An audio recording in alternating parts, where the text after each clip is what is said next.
It's Daily Blast Live. We're talking about what you're talking about. Real, honest, entertaining, live. DBL starts right now. 2. Welcome to Daily Blast Live. It's Monday, September 23rd. Hello, everyone. What's up, girl? Hey. Al, Brandon, and Lindsay. Tori. You introduced it like we just met at a party, but you were just trying to remember our Al, names. meet Brandon. Brandon, meet Lindsay. Let me get my name tag, Tori. All right, now we're all good. We're starting right away. Hollywood loves an award show, but people, are they still tuning in? Well, Billy Porter made Emmys history when he became the first openly gay black man to win Best Actor in a Drama Series for his role on Pose. Are we not going to address that beautiful hat? That hat was I'm awesome. sorry. You guys are a lot more mature than I am. It was wonderful. Jarrell Jerome, at 21 years old, took home the award for Outstanding Lead Actor in a limited series for his role in When They See Us. Take a look. This is for the men that we know as the Exonerated Five. It's for Raymond, Yusuf, Antron, Kevin, and King Corey Wise. Man, that had me emotional. And the most emotional moment was when Alex Borstein dedicated her award for Best Supporting Actress in a Comedy Series to her grandmother. Take a look at this. To my grandmother, Naji, they are immigrants. They are Holocaust survivors. My grandmother turned to a guard. She was in line to be shot into a pit, and she said, "What happens if I step out of line?" And he said, "I don't have the heart to shoot you, but somebody will." And she stepped out of line. And for that, I am here, and for that, my children are here. So step out of line, ladies. Step out of line. I love her. If you guys didn't know, that's the voice of Lois from Family Guy, too. Yes. She's Oh, great wow. on that Really? TV. Yeah, she's a great nice. improv actress and a beautiful story. I also just wanted to say, I thought Michelle Williams' speech about women of color was excellent, too. So if you have a chance, take a look. But here's the deal. We just found out all-time low from last year. And last year was an all-time low. We're talking double digits low. Are we over this? Because I wasn't that excited. To be honest. Like Lindsay. I think the award shows like this are a great moment for people to come out and say things that they feel, and you to get to know the character in your favorite, like behind the character, get to know the actress or actor. However, I'm not a person that tunes in. I just catch the highlights, or my mom gives me a play-by-play, because some of the shows that I love aren't represented. Like, for example, The Wire never won an Emmy, or was Power. nominated. Yeah, or was nominated, or Power, which has been a groundbreaking hit for stars that I love, never won an Emmy. So just for me, I don't really care that much anymore. But I think if they do put it on a platform like Facebook Live and allow people in this generation to access it the way they do access things, maybe the viewership will go back up. Super smart And I want to idea. piggyback off of what you're saying about some of your shows didn't make it. So let's talk about a show like The Wire. All right, The Wire is talking about, you know, the drugs and all that. But I think people at home just want people to shut up and entertain and not use their chance to win this award and then go up and speak on the social So you think injustices. it's politics. You think, and am I right, that there's too many shows? I just think, I believe there's over 400 just original shows. If you think about where you find original shows, Amazon, Hulu, Netflix, everybody has their own original programming, and everybody is knee-deep in their show.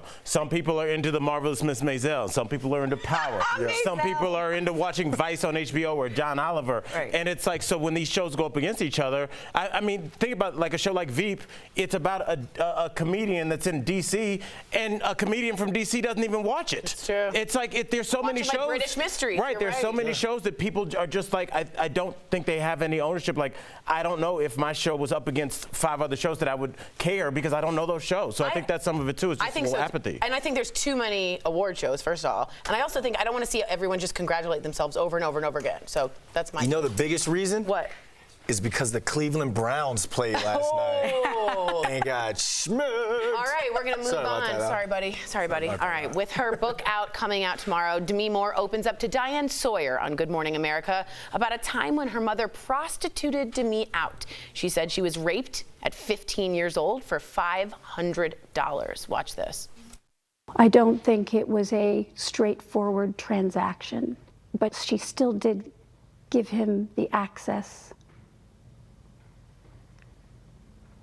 and put me in harm's way. Seriously. So sort of a Me Too movement moment for her. Am I right? Like, I was just thinking about it. We've all been so open and transparent. Is this for Demi to come out? Is that her moment? Is that what you think this is? Well, we all look at celebrities and we judge their lives every single day, whether you mean to or not. And so I think her opening up and telling us what her reality was, it helps us have empathy for her. I feel whether you like her or not, you Yeah. feel terrible that she went through this. And also, we're not surprised, given the statistics that come out about how many women have been through a similar situation. It's kind of saddening. Like we were discussing. It's true. It's like 1 in 16, I think. Am I right? Yeah. Women have their first. And we see a lot of people in Hollywood, they rebrand as they get older. You know, you go from being the playboy to being super dad, that sort of thing. This is her reclaiming. Yeah. Reclaiming her entire life, because back when she was going through some of these things, she couldn't be as transparent as she is now, because we weren't really ready to hear weren't that woke, coming from a you know what I mean? celebrity. Yeah. But now we've pushed our celebrities and our people who have a platform to speak about these sort of things. So I think this is one of those things that's going to help her throughout the rest of her life be free and be at ease. I think it's going to be a positive. Right. I think so too. All right. Well, imagine. This story gets me every time. One of the happiest days of your life ending in tragedy. So here's the story. This is Steven Weber. He was trying to propose to his girlfriend at an underwater resort in Tanzania. He was holding up signs. You could see it right there in the plastic bag, asking for her hand in marriage, and had a ring. But tragically, Steven never came back up. Steven Weber drowned, and his girlfriend posted the video on Facebook. Now, his family is still searching for answers. So I have two questions. One, we're not quite sure what happened. We know that the bedroom was submerged in this hotel, and he went under, but somehow they're calling it a tragic accident. He couldn't get back up. Now, they did find him and perform CPR, and he had a faint pulse, but unfortunately didn't make it. But with all of those kind of questions unanswered, would you have posted this on Facebook? And I feel terrible saying that because this is horrendous, and that might be her way of grieving. Right. I mean, I think this is just simply an age thing. At 42 years old, I lived half my life without the internet, so I'm used to just kind of talking to people and telling them how I feel, or unfortunately going the other way and just kind of bottling up my feelings. I think Facebook does provide a platform for people to kind of get out and get when people like their posts or comment on their posts, it's their way of a sense of community and kind of reaching out. So I understand that. I'm just not used to that. I don't post births. I don't post deaths. I don't post arguments I'm having with people, but I'm very private like that. But other people just don't feel that way. Yeah, you see posts with like pregnant women just like making out with their husbands like naked, and that's awesome, but it's like, whoa, I feel like some things should be somewhat more personal. What do you think? I think that the off-color comment in the post was the part that threw me off. I want to read it to you guys. She wrote in it, he's probably entertaining someone with the story about how he royally screwed up that proposal and died while being extra. So while she's grieving, and this might be her way to grieve, I think if I was his sister or mother and I saw that, the joke wouldn't be funny to me and I wouldn't understand. I get sharing it, wanting to create a sense of community, but in that moment, it just I agree with you. Maybe it wasn't a joke. Maybe it was like a joke between her spirit and his. It's one of those like, I send you away, I love you sort of things. You know, it's like, I know you meant to do good, but you screwed it up, that sort of thing. Yeah. You know, like she's hurting. Robin Ashley agrees with you on Facebook. She just wrote, y'all never heard of laugh to keep from crying? There was nothing offensive about her post. It's her way of grieving and probably plays to the lighthearted nature of their relationship. Yeah. For all y'all know, she was crying while typing that, so chill. So we hear that. I appreciate the feedback. I heard you, Robin. Yeah, I'm just saying if I was a family member reading that, I wouldn't be feeling that. I understand what they're doing, and they are kind of having that discourse, so I understand. All right, well, the woman at the center of one of the most talked about sexual assault cases, she's finally revealing herself. So you might remember Brock Turner. He was convicted, of course, of 3 felony sex crimes. He served only 3 months in jail. Well, now his victim, she's speaking out on 60 Minutes. Take a look. Because instead of investigating the crime that's at hand, we interrogate the victim and go after her character. And you just have to sit on the stand while this is happening, and nobody can object. Nobody can say that's enough. I can't say don't talk to me like that. You just take it. So again, just like Demi Moore, she didn't feel like she wanted to hide anymore. Usually they're Jane Does, especially if they're underage. And she said, no, I'm putting a face to this, which humanizes it. Did you guys feel college campus cops took sexual assault on college as seriously as if you had been an adult? I don't. I think that college age kind of falls still under that umbrella of boys will be boys. I remember the movie Higher Learning. Remember, and those guys trying to get that girl so drunk, so inebriated, so they could take advantage of her. Now that movie came out back in the 1990s, early 90s, and that was just how people looked at that sort of sexual assault when it came to college. So I think it's one of those things where if you're older, the sexual assaults and rapes, you're kind of prosecuted in a different manner. You're looked at in a different manner. But when you're in college, especially frat culture, it's still kind of a boys will be boys type thing. Lindsay, do you have that same experience? Well, I think that in college it wasn't taken as seriously as an adult, but I've also grown. But I think that when we look at cases like Baylor University with Tevin Elliott, he got 20 years for what he did at that school. So I want to know what's the problem between the guy we're talking about now getting 6 months and serving 3. Yeah, right. He got 6 months and served 3 versus a black man getting 20 years. Well, you just answered your own question. You said you wanted to know. Well, I want to see everyone move forward and get the time that's deserved for doing something so heinous. This woman's coming forward and having an experience that we all said we hear about too much. Yes. And don't forget, jail is a deterrent. Jail, and if this kid had gotten 15 years, every other frat boy that's drinking PBRs right now, they would be cognizant of that. But because he got 3 months, and barely served that, they'll be like, well, this is kind of a thing because it's not what you say, it's what you do. This is how we prosecute crimes like this from somebody that's been convicted. The message has been sent. So until it's unsent, until that bell is unrung, this is going to be the standard. I agree, but I am glad at least the message was sent because that judge was recused by the people, his constituents. That's the first time that's happened in 20-something years. But nothing really happened to the person that assaulted. I agree. So but it's at least there was something. I'm just trying to say, I feel like there is progress. Like, just imagine if you served 3 months for robbing a bank. Right. Everybody be like, hey, I'm a little short this month. I'll do 3 months. Until the reason more people don't rob banks is because they know it's a minimum 15 years. And so you think of something else. That's the reason. If it was 3 months to rob a bank, there'd be a lot more people try it. Jail is a deterrent. All right, DBL, let us know what you think about jail. Is Al right? Tell us what you think. We now have to give a huge DBL shout out to this 21-year-old college student. Hey. He's so cute. He was the only employee working at a hotel in Beaumont, Texas during a major flood, and he ended up working a 32-hour shift all alone. All of the hotel guests were counting on him for everything, including he had to cook for them, clean for them, and all of them are now calling him a total hero. And not just the hotel guests there. They invited some guests from other hotels because they didn't have food at their hotel. So this man needs to Could any of them cook? Where's your sous chef? I don't know what's up with that. All right, let us know what you guys think. DBL, we are live, and coming up, a troubled gang member turns his life around and becomes a surgeon. Talk about Monday motivation. And you, the viewer, are our 5th host. A debate about spanking ignites on Keeping Up with the Kardashians. So is it ever okay to spank your child? Your comments are coming up next.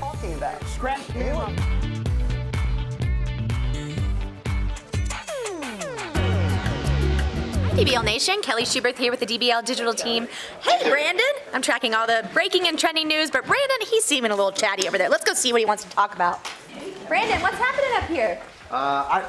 Naomi agrees with you, by the way. Who? On Emmys. Naomi. Oh, really? She says, I agree with you. I agree with you, Brandon. I'm on fire. No, but you know what I mean? Like Wait, what was your point again on that? you're watching a show. So Tori is her character, single mom, wrongfully been raped, been abused, that sort of thing. They love your character, but when you get up on stage as Tori Schulman and then you start talking about rape culture and you start talking about the politics of rape, let's pass this bill. People are cut off from that. You think it's too much politics? It's too much politics. We've been talking about that since the day one, season 1 of DBL. Y'all know us. Yeah. We've been speaking about our award shows too political, and Jeff Schroeder always said yes. And I was like, no, I love them. And now I'm like, oh, there's so many. Do you think last night was too political? No. I actually thought last night was like one of the first times. I mean, there was politics, of course, in the speeches, but it wasn't like, oh, I'm going to hit really hard with It's politics. not really politics for me, I'll be super honest. Yeah, I'm sick of people congratulating, although I won an Emmy for the show, so I'm being really hypocritical. But it's a lot of people just in Hollywood just congratulating themselves, and I feel like there's a lot of stuff going on that's more important, but I know I'm being hypocritical. But at the same time, you want to be recognized for your hard work, so I get that. I know, it's just Hollywood loving on Hollywood, you know what I mean? Yeah, no, I get it. Mind of your favorite celebrity to see what they really think about, what really makes them tick. So. Oh, okay.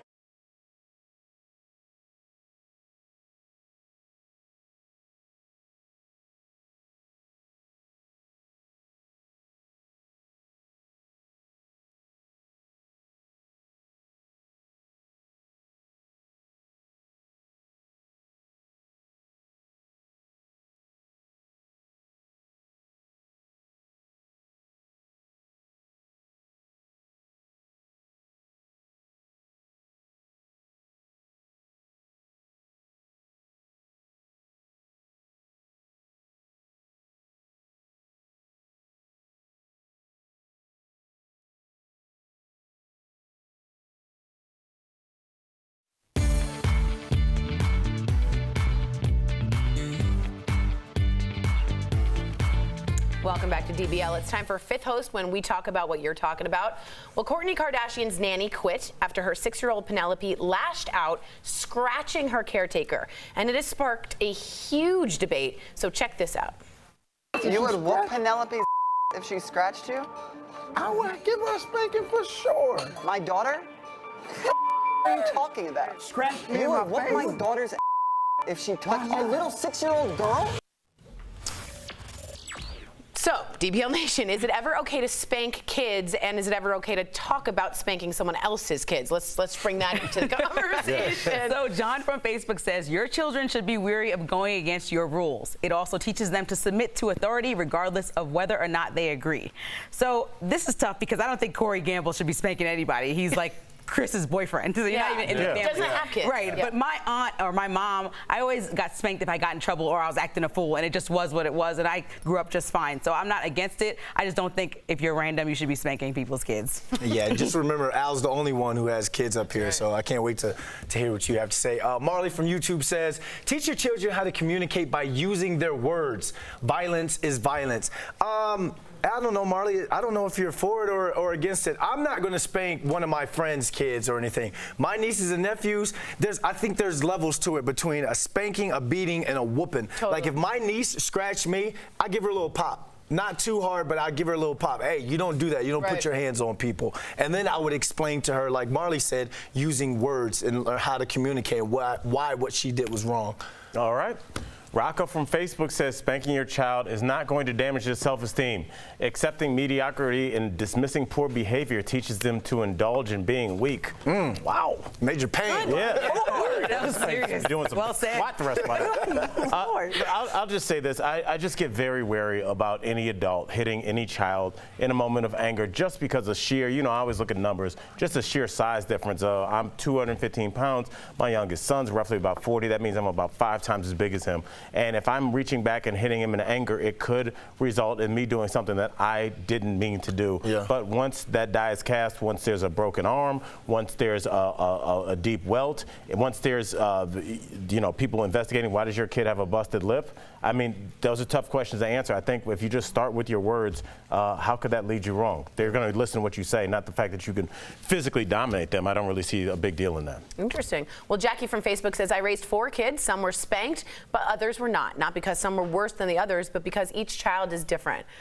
I don't want to come into your household and tell you what you should do. Do I believe in spanking? 1,000% no. Do I think you can easily discuss this and not freak your child out and lose trust with that person? Yes, that's my family and how we grew up. However, if it's your family and it works for you, that's great. Just don't be talking about doing it to somebody else's child. That is hard stop no. Yeah. Jackie picking favorites, huh? I know. Yeah. All right, well, Queer Eye's Jonathan Van Ness is opening up in his new memoir. What's going on, Raquel? Well, Tori, Jonathan Van Ness says he has been HIV positive since he was 25. He talked to the New York Times about what it was like learning about his condition, saying, that day was just as devastating as you think it would be. I want people to realize you're never too broken to be fixed. The Queer Eye star also reveals he's had nightmares for months at the thought of being vulnerable with people, but he hopes it'll break the stigma surrounding HIV. His book, Over the Top, comes out tomorrow. Thanks, Raquel. And I do want to say that a Portuguese man just turned 100 years old who has HIV positive. So there still is a huge stigma around that and AIDS, and we're making huge strides with great medicine. So I do want to see progress about that. Definitely. Right. So good for him. All right, coming up on DBL, from the streets to the surgery room, a young doctor is proving anything is possible if you try. Next, coming up in Heartthreads.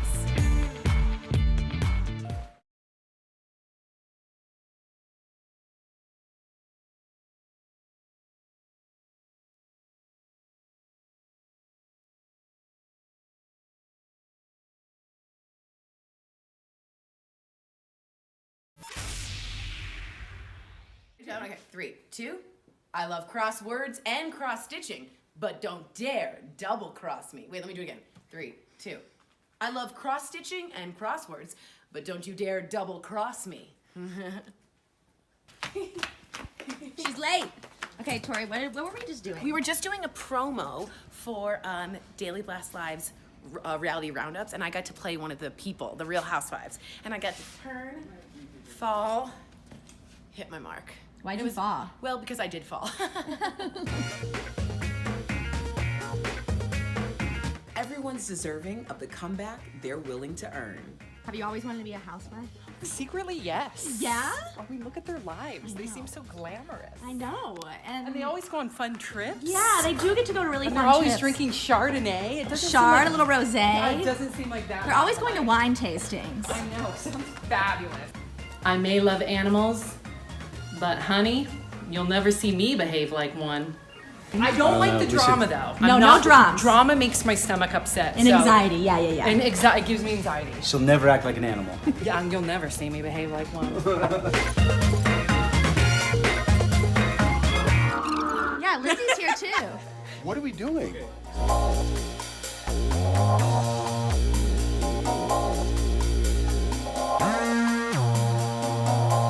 Are you coming with me again? Joe, clean this up. Jeff, is becoming a housewife your Sorry, I was channeling my housewife. is becoming a housewife a dream of yours? Don't tell me what. Welcome back to DBL. Now today's Hard Threads is all about a former gang member who turned his life around. Watch how he got on a different path, eventually becoming a doctor. This gang member turned doctor is proving that people can change. At the age of 6, Louis Godoy's parents immigrated to America. Louis and his siblings worked on the farm after school. I hate doing that stuff, but I learned the strong work ethic that I picked up from my parents. But as a teenager, Louis quickly got mixed up with the wrong crowd. He was expelled from high school and began working as a mechanic, cook, and a construction worker. One morning, Louis heard his parents getting up at 4 a.m. to work. It was for me and my sisters, and that's when I had this extreme sense of guilt. Louis decided to change his life and go to medical school. He would study early in the morning and go to class, then help his wife with their 3 kids. Now the former gang member is a heart and lung surgeon resident. If you want something bad enough, you can make things happen.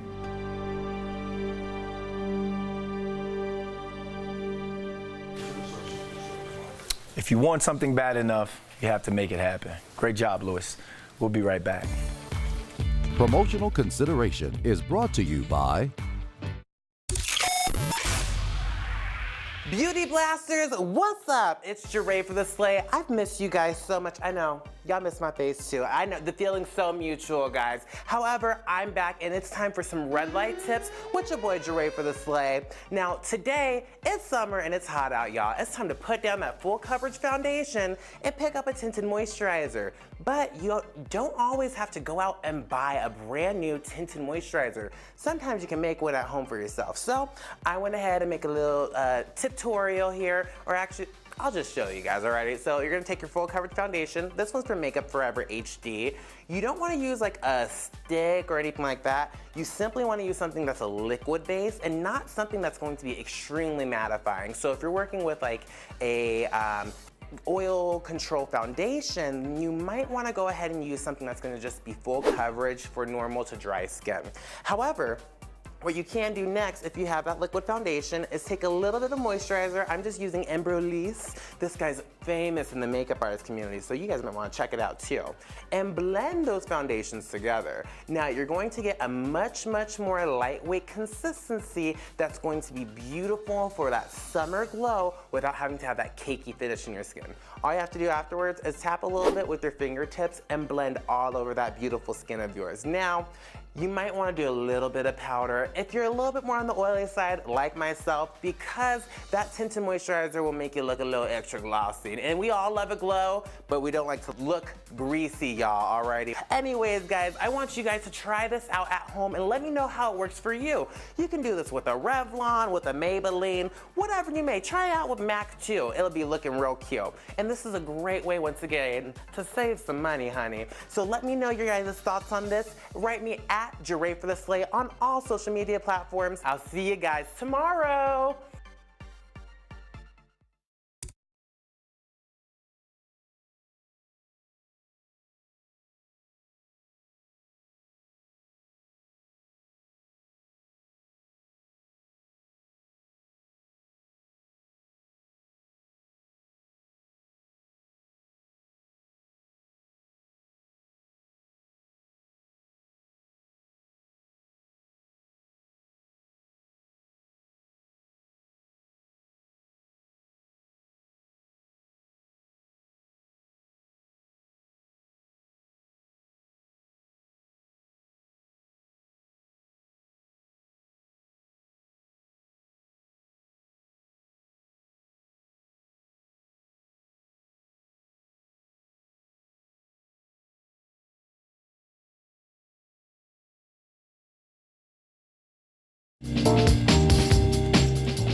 Welcome back to DBL. We love sharing your comments. Albert? Tori, I got comments for you. Our boy Kyle Baxter, watching on Facebook, talking about the Emmys, says Michelle Williams' speech was one of the best of the night. It was awesome. Yeah, all right. And Stephen George, watching us on YouTube, talking about Demi, says crazy to hear that on Demi. She's a strong woman, good woman too. Yeah. So that is not easy to talk about, but I do think the Me Too movement has sort of opened it up.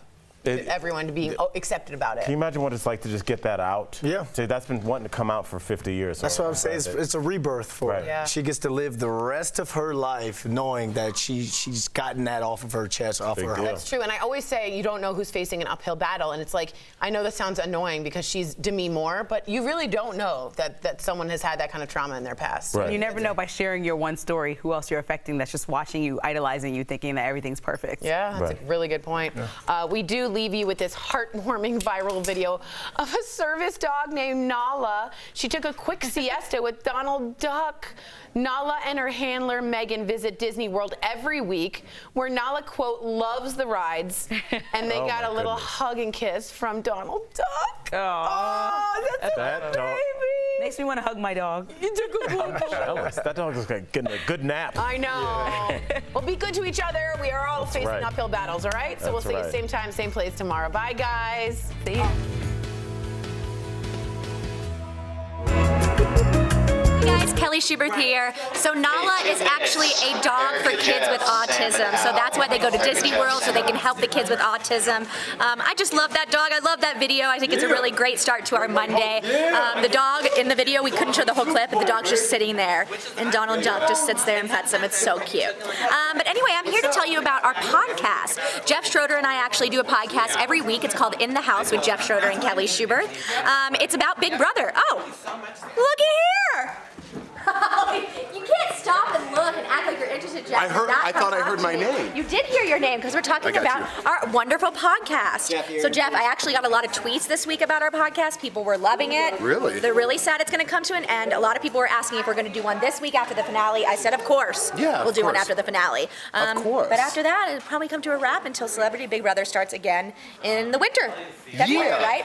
You can find it on Google Play, iTunes, Stitcher, Tune in. We're almost at the end of the season. Spotify. Did you get them all? I got them all. That was very good. It only took 100 days. It only took 10 podcasts for us to get it right. Bye, guys. Great show coming up.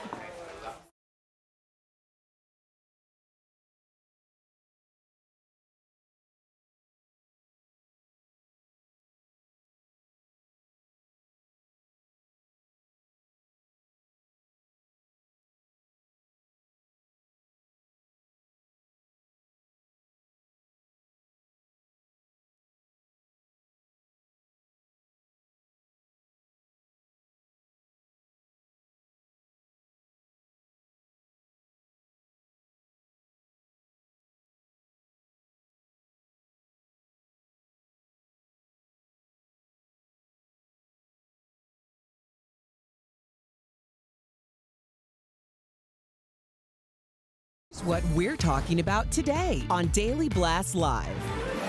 The primetime Emmys were packed with powerful moments last night. Step out of line, ladies. Step out of line. But was the show really just a flop? We have the highlights. Then, a proposal turns deadly. How a man's underwater stunt ended in tragedy. Plus, a fashion faux pas? Why many are saying a mental health-themed runway show took it too far. And Demi Moore reveals devastating secrets from her childhood. How did I get here? Real, honest, entertaining, live. DBL starts right now.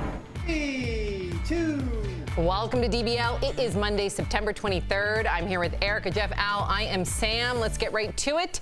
Well, Hollywood loves an award show, but are people still tuning in? Billy Porter made Emmys history when he became the first openly gay black man to win Best Actor in a Drama Series for his role on Pose. And Jarrell Jerome, at 21 years old, took home the award for Outstanding Lead Actor in a Limited Series for his role in When They See Us. Watch. This is for the men that we know as the Exonerated Five. It's for Raymond, Yusuf, Antron, Kevin, and King Corey Wise. And one of the most emotional moments was when Alex Borstein dedicated her award for Best Supporting Actress in a Comedy Series to her grandmother. You have to see this. To my grandmother, Naji, they are immigrants. They are Holocaust survivors. My grandmother turned to a guard. She was in line to be shot into a pit, and she said, "What happens if I step out of line?" And he said, "I don't have the heart to shoot you, but somebody will." And she stepped out of line, and for that I am here, and for that my children are here. So step out of line, ladies. Step out of line. Whew, there wasn't a dry eye when they went with the camera in the audience right after her speech. The thing is, though, despite all these beautiful moments that we saw last night, their ratings, Erica, 23% down, an all-time low. Last year was an all-time low. So why aren't people tuning in? You know, I think it's really a shame based on the highlights that we've just shown, because it is more than a Hollywood story for a lot of these actors.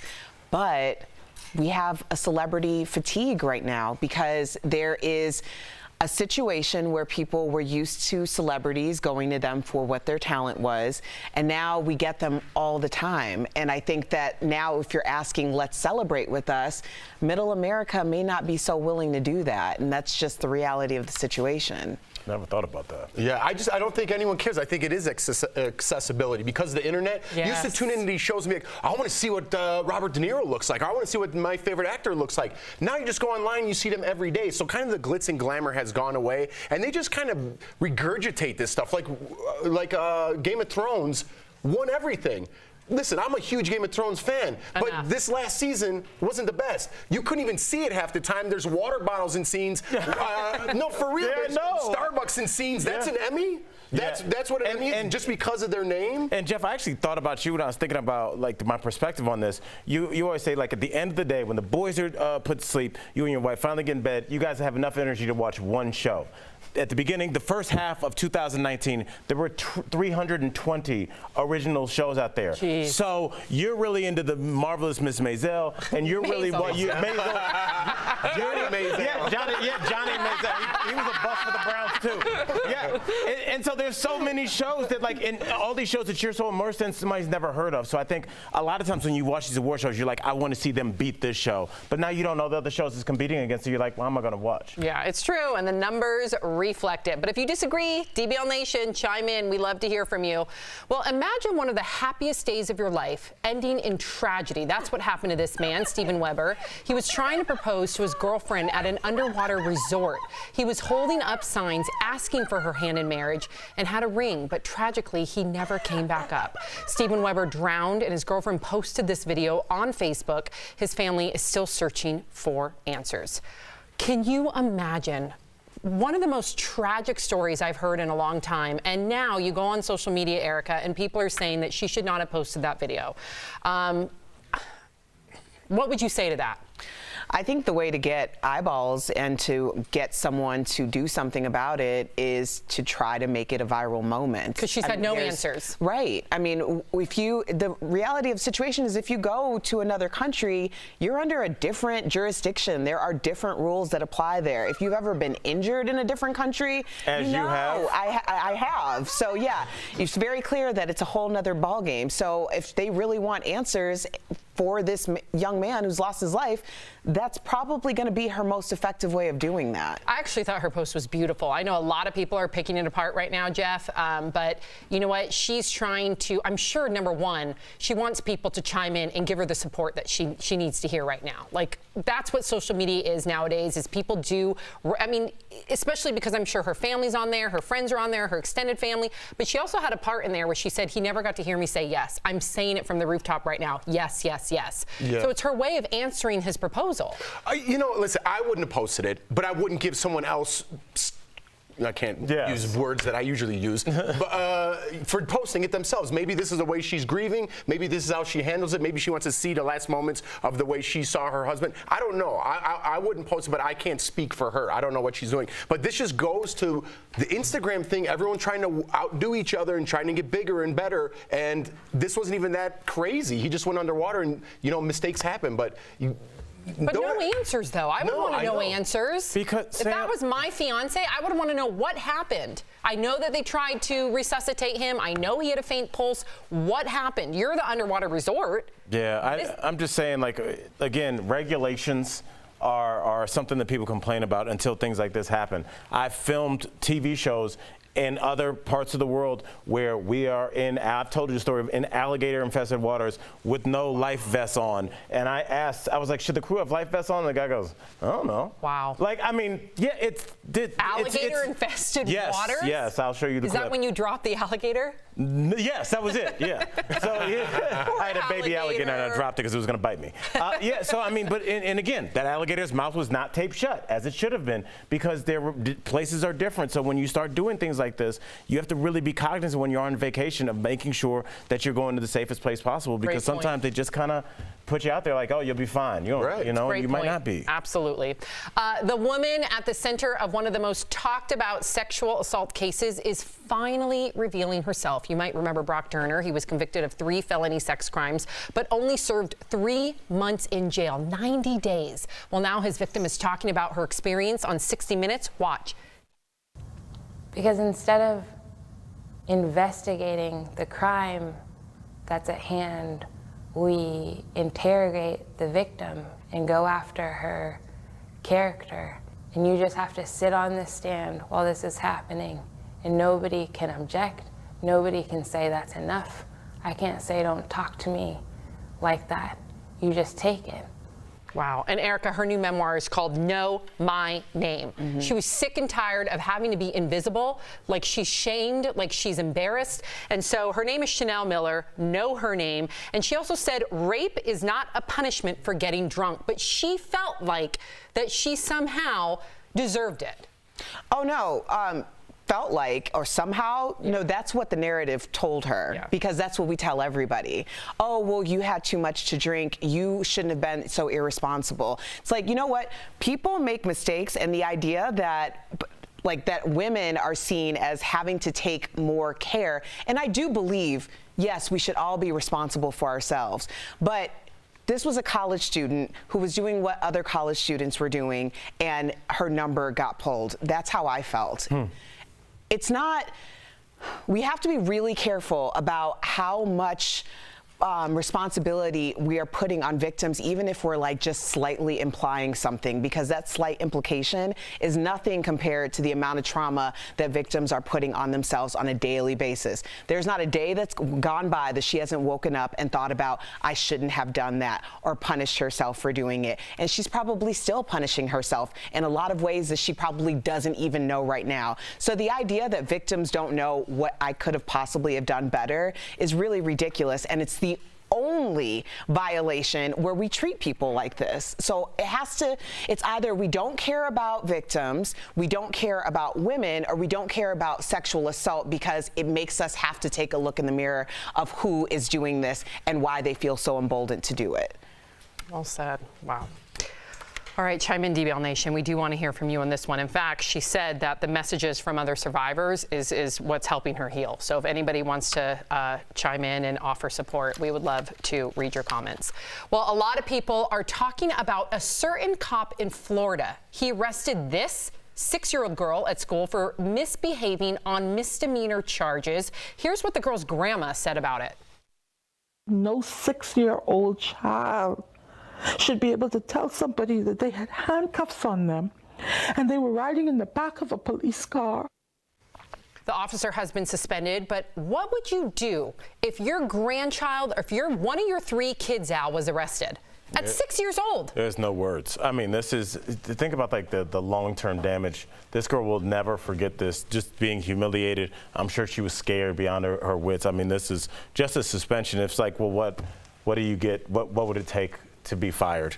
And I think we have to really ask, like, what's going on with a lot of the things in our police department and the way that they are disciplined and the way that they're allowed to just be put on desk duty and then hopefully it goes away. I'd like a further investigation, but it won't happen. This will just continue. He'll go away for 6 months and come right back and everybody will forget. So, except for that little girl. In all fairness, I don't think this was an ordinary police officer, right? He was like sworn in. He wasn't even almost like a security guard. So we need to be careful too with the way we tell this story, because we said police officer and right away, Al, and I totally get what you're saying, you jump to your past and what's going on. And I feel like the police officers get painted a bad image right now. I understand what they did in the past and it wasn't right and we need to change that. Oh, but he is a real police officer. I'm sorry. Oh, he is? Yes, I thought he during is. the morning meeting we said he wasn't. I just got confirmation that he is a real police officer. If you could give me any sort of notes, we're talking to the producers right now, we are live, any sort of notes that would give Jeff the indication that he wasn't a real police officer. If somebody could let me know why Jeff finishes his thought, please. Well, my thought's kind of ruined now. No, I think that's in the morning Jeff. meeting we said he wasn't a police officer, did we not? I think that they discovered something differently. Oh, well. Yeah. But I think that's important to always. I think that's important to always make sure that you look at the other side, that you hold somebody accountable, that you don't paint with a broad brush, and that's something that you always do really admirably, Jeff. With this case, I think it works on the opposite side, where we need to be empathetic when it comes to little kids. And my mom, being a 4th grade teacher, always taught me that if someone comes in without their backpack, don't think that they're being defiant. Figure out why. Maybe they have a single mom who worked 2 jobs. Maybe that kid's mom can't afford a damn backpack. And in this situation, this little kid has a sleep disorder. So this little kid is going to school, probably acting out more than other 6 years old, because this poor little kid is going through. Can you imagine when you're cranky, Erica?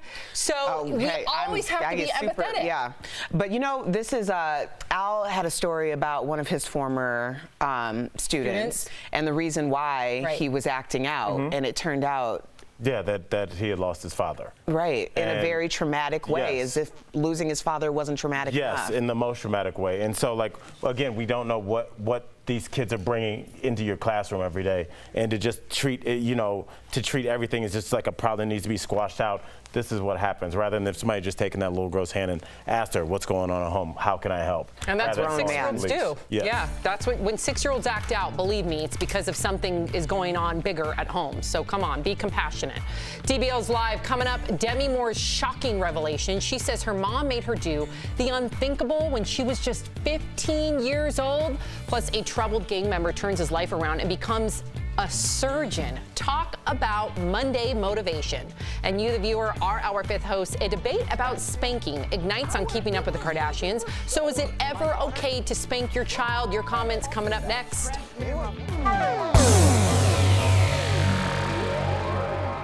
Hi guys, Kelly Schubert here. Let's go to the desk. I think so. Hey guys, Corey said that in 10:30, I just 11:30 verified for also. you. So he is a police officer, but he was on duty as a resource officer.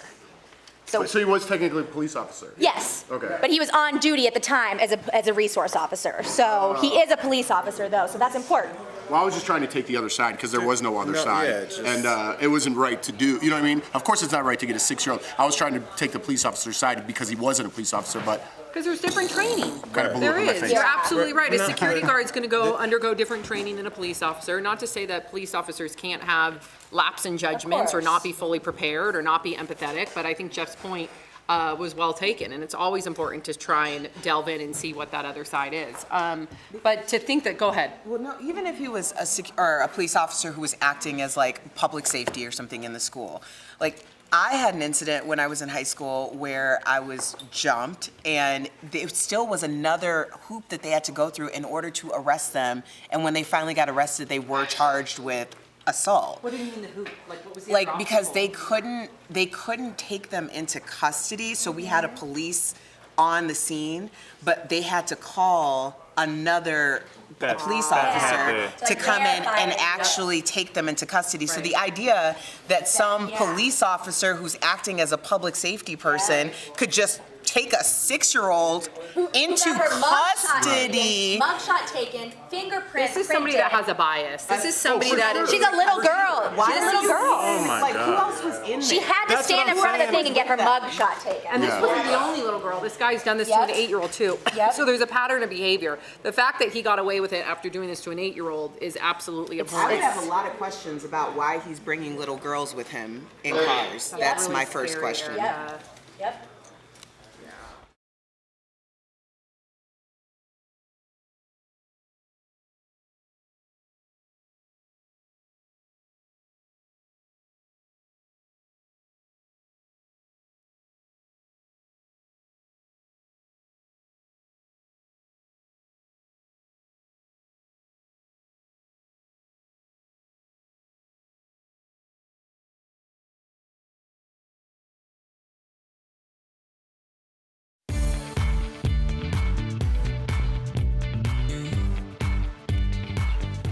Welcome back to DBL. It is time for Fifth Host when we talk about what you're talking about. Kourtney Kardashian's nanny quit after her 6-year-old Penelope lashed out scratching her caretaker, and it's sparking a heated debate. Check this out. You would whoop Penelope if she scratched you? I would give her a spanking for sure. My daughter?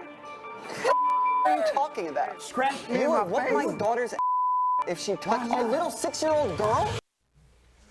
Ooh, you all have a lot to say, DBL Nation. Is it ever okay to spank kids or someone else's kid? Let's get right to your comments. Take it away, Erica. Lori from Facebook says it's important that children understand consequences when you hit someone and to experience that firsthand.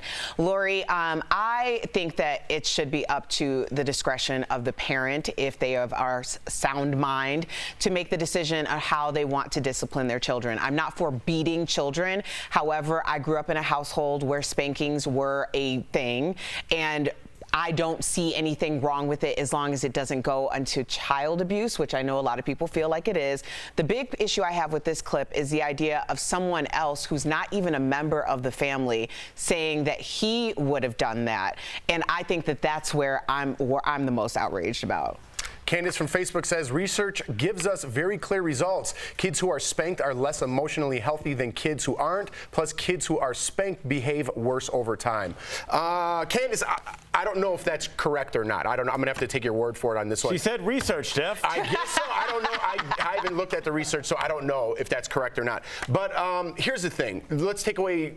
I would never, ever put my hands on somebody else's kids. Not my nieces, not my neighbor's kids, not my friend's kids. I would never do that. And I think that's what we're talking about right now. After I just followed up arresting a 6-year-old, I'm not going to say I put my hands on my kids.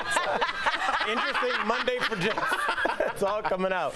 Corey Ann on Facebook says violence perpetuates violence. If you think it's okay to hit kids, then you're not okay. It's not discipline, it's abuse. Corey Ann, I can only speak for myself. The only reason I would not hit my child is because I look at my youngest son. He's probably about 45 pounds. I'm about 215 pounds. That makes me about 4 or 5 times bigger than him. And if I'm hitting him in anger or swinging in anger, I just think that that could lead to the wrong thing. So I just back off. And like I tell them, use your words. Yeah, Candace, the one that spoke of research, when I worked on Dr. Drew, we would have child experts on or parenting experts on and child psychologists, and they would point to decades long of studies saying that hitting your child actually perpetuates and teaches them to act out, to hit aggressively. So that's just according to the study, but I'm not going to tell someone how to run their own household. Coming up on DBL, a pricey fashion brand pushes the envelope with clothes that look like straitjackets. Did they go too far? And from the streets to the surgery room, a young doctor is proving anything is possible if you try. Next in Heart Threads.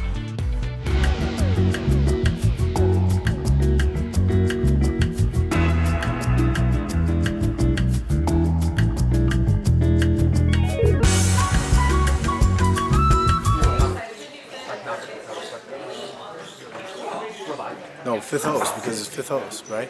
Hey, what's going on, DBL Nation?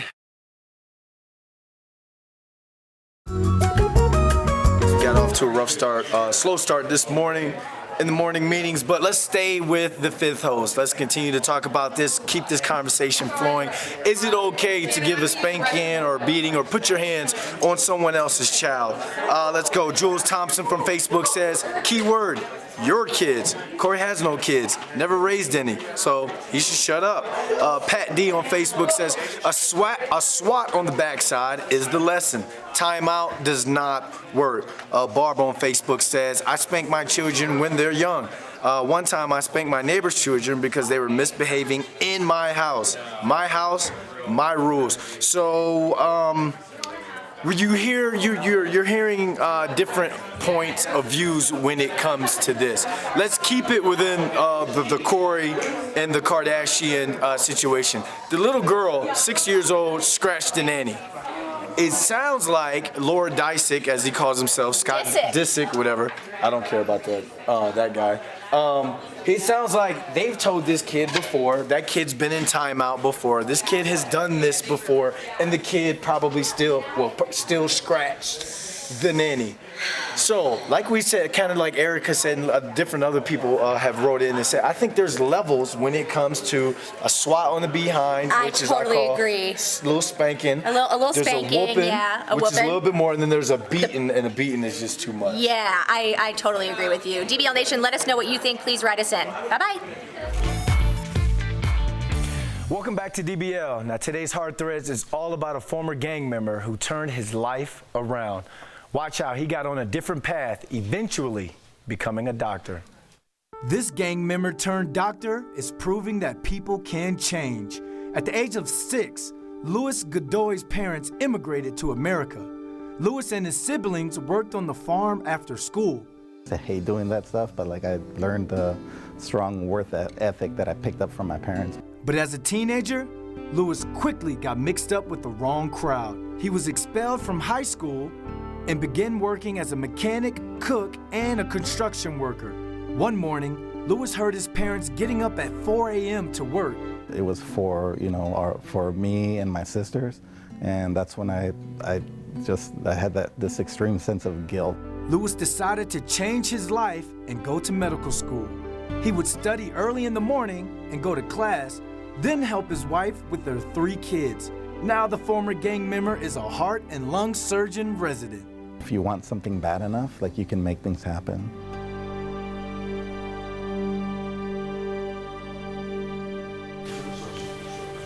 If you want something bad enough, you have to make it happen. Great job, Louis. We'll be right back. Promotional consideration is brought to you by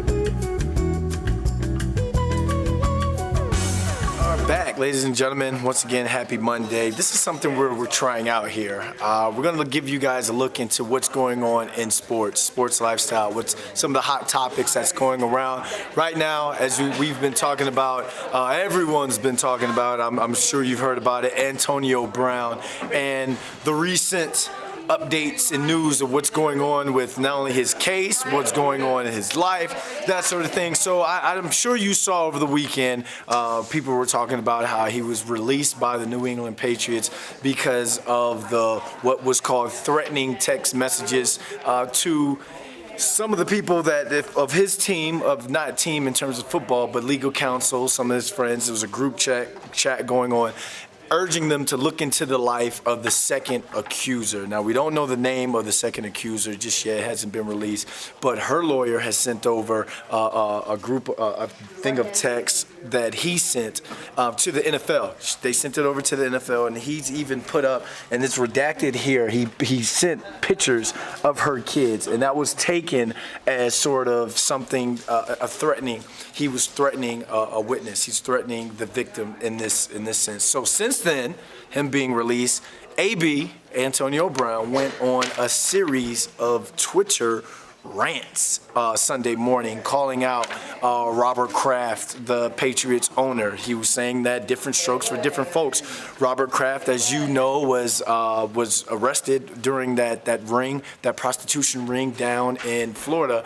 But due to some complications of the case, it looks like he's going to be acquitted and dropped. He called out Big Ben Roethlisberger, because remember, Ben Roethlisberger years back got into some sexual misconduct, sexual assault claims, and he was never he wasn't kicked off of a team because of that. He even called out was ESPN analyst Shannon Sharp, because Shannon Sharp had some claims against him, but after an investigation they found out that this woman who claims Shannon Sharp had sexually assaulted her was Unfounded. Going through some mental health things and was stalking him, and those were thrown out. So Antonio Brown, through this, has said that he does not want to play in the NFL anymore, but after this, I don't see any team picking him up, because if you can call out an owner, you can call out a teammate, you can call out someone in the media, you can even he's even called out his former coach, Mike Tomlin. I don't see any one of the other 31 owners bringing him in regardless. A 31-year-old receiver, by the way. So I just popped in just because I had a thought.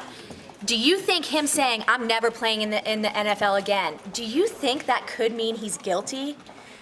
No. Hang with me here, though. Why would he ruin all the other NFL things for him if he's going to be cleared of this sexual assault? Because I think he looked at... Why would he ruin his career if he thinks he's going to be cleared? Because he looked at it, you know what, I'm done, and I'm going to call everyone else But out could who it mean he's wronged guilty? me. Could it mean that? Be. We got more on the story coming up. Bye, guys. DBL moving forward is going to be the most bold version of the show that anyone has ever seen. I think you've got to go big. You got to be brave. We're going to continue to be who we are. We're going to continue to be real. We're going to continue to be authentic. We're going to continue to talk about the topics that make people really uncomfortable. I just want to continue that chemistry between ourselves and the DBL Nation, because I'm so appreciative of them. We'll start to do that. People will start to talk, and we're going to see this whole show just mushroom cloud. Boom. Boom. It's full speed ahead. And we never hold back, do we? No. But our audience loves that, and they never hold back, and that's wonderful. Well, everybody's been saying forever that that's what they want. Why don't you guys be real? Why is everybody acting? Like, now you got it. Here's what's coming up next on DBL. Demi Moore reveals the sad and shocking truth about her childhood. What she says her own mother made her do. I don't think it was a straightforward transaction. Then, fashion emergency. Did a pricey brand take advantage of mental health on a runway show? And speaking of fashion, the best and worst looks from the primetime Emmys, the styles everyone's talking about, and the ones we'd like to forget. When DBL comes back.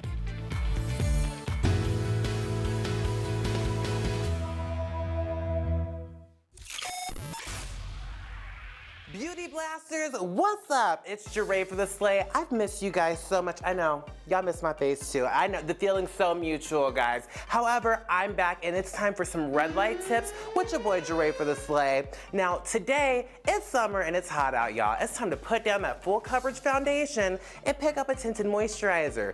But you don't always have to go out and buy a brand new tinted moisturizer. Sometimes you can make one at home for yourself. So I went ahead and make a little tutorial here, or actually, I'll just show you guys, alrighty? So you're gonna take your full coverage foundation. This one's from Makeup Forever HD. You don't wanna use like a stick or anything like that. You simply wanna use something that's a liquid base and not something that's going to be extremely mattifying. So if you're working with like a oil control foundation, you might want to go ahead and use something that's going to just be full coverage for normal to dry skin.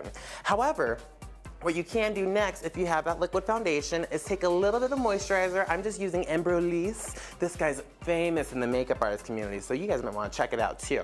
And blend those foundations together. Now, you're going to get a much, much more lightweight consistency that's going to be beautiful for that summer glow without having to have that cakey finish in your skin.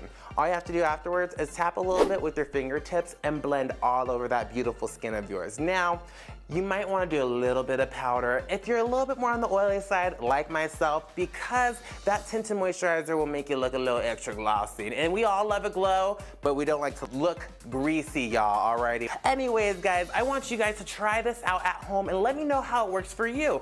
You can do this with a Revlon, with a Maybelline, whatever you may. Try it out with MAC too. It'll be looking real cute. And this is a great way, once again, to save some money, honey. So let me know your guys' thoughts on this. Write me at Jeray for the Slay on all social media platforms. I'll see you guys tomorrow. It's Daily Blast Live. We're talking about what you're talking about. Real, honest, entertaining, live. DBL starts right now. 3, 2.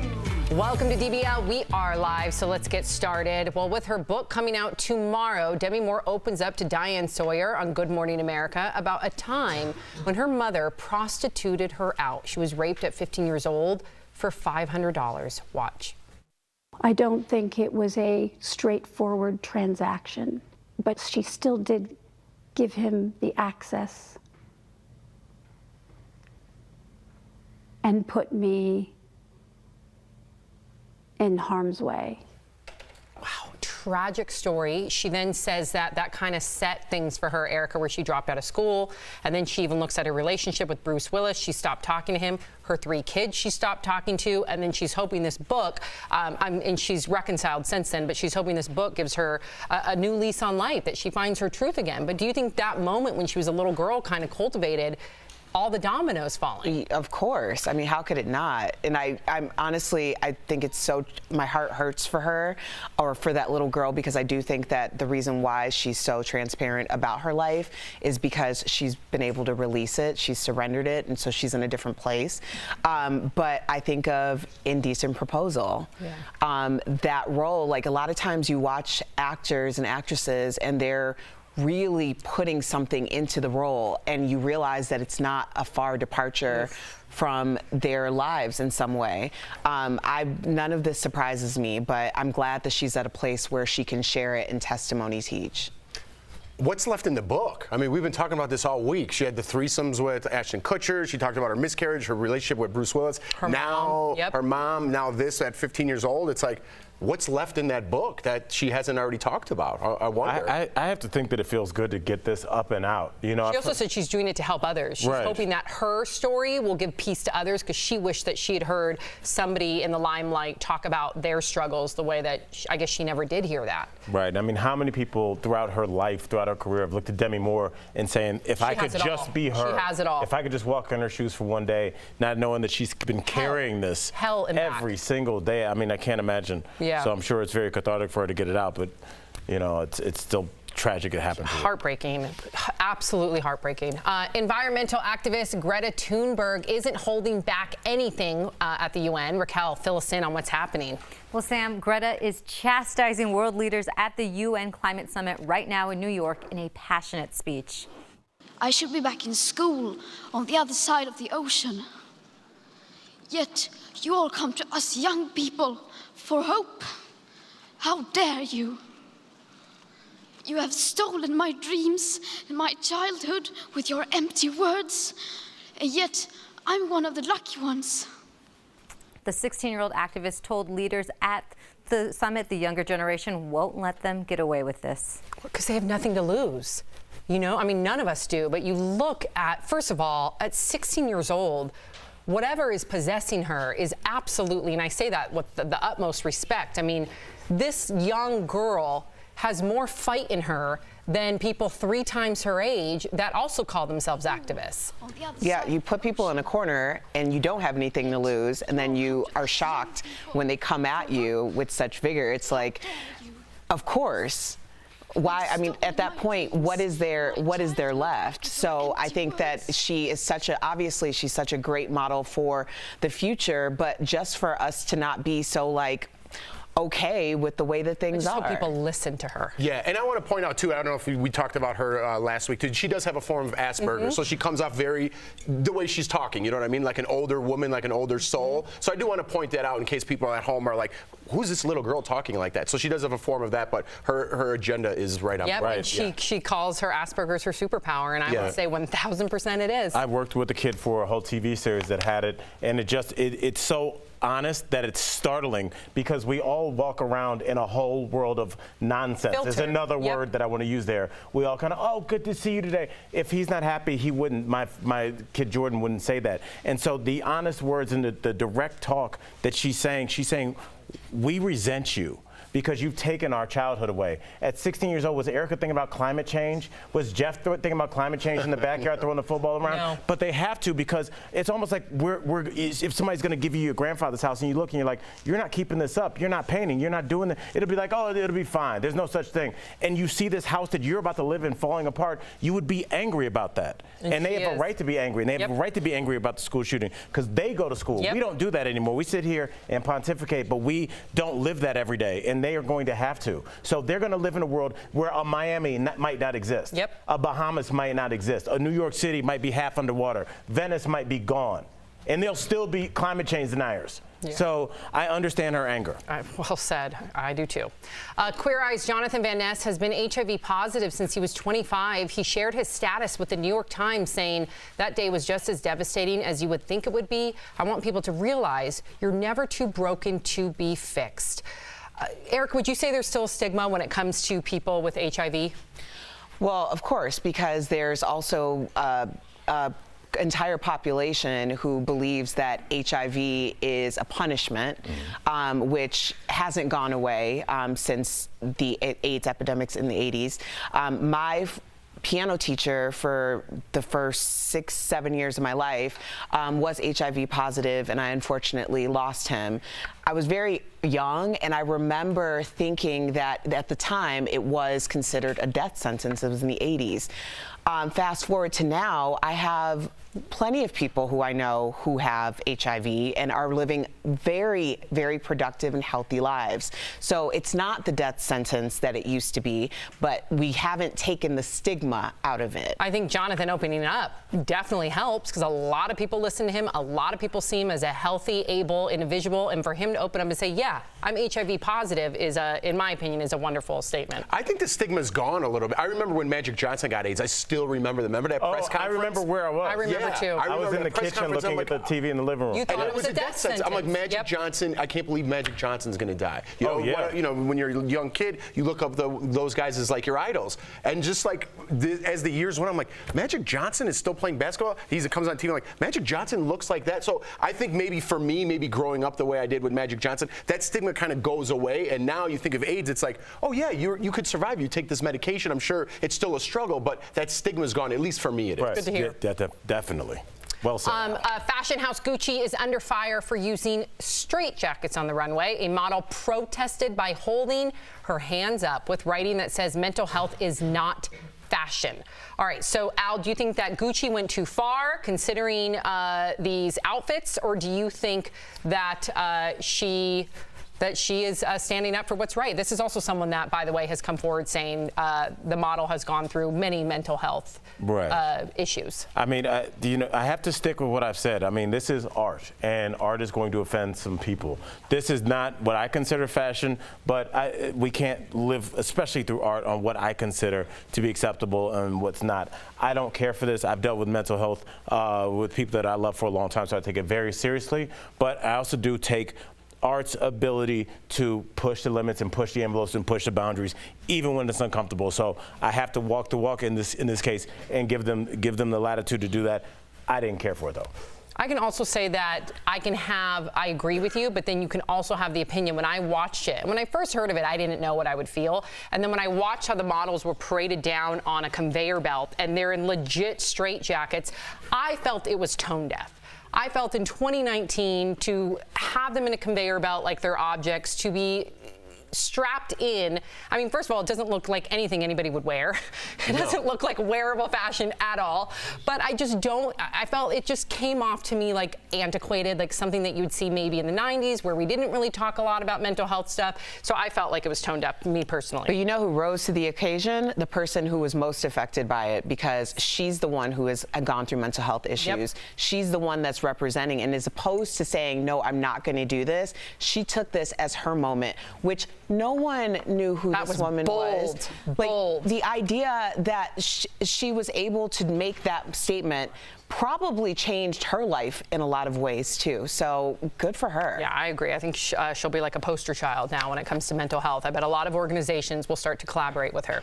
Well, guess what, you guys? The boss is 70. Can you believe it? Bruce Springsteen's birthday is today, but can you believe he's never had a #1 hit single? That surprises me. I cannot believe Born that. in the USA, that was never a #1 hit. What did it get to?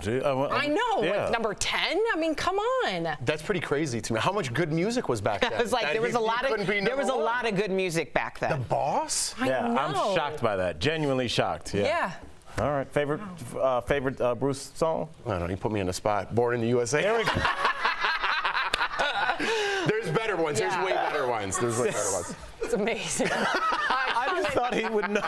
You just figured Jeff would have like. You know what's going on in my head right now, and I didn't want to say it. I got like John Cougar Mellencamp in my head with Bruce Springsteen, and I didn't want to get made fun of on Monday by singing the wrong song. So I'm just gonna lock it up. You lock it up. Yeah, lock it up. When in doubt.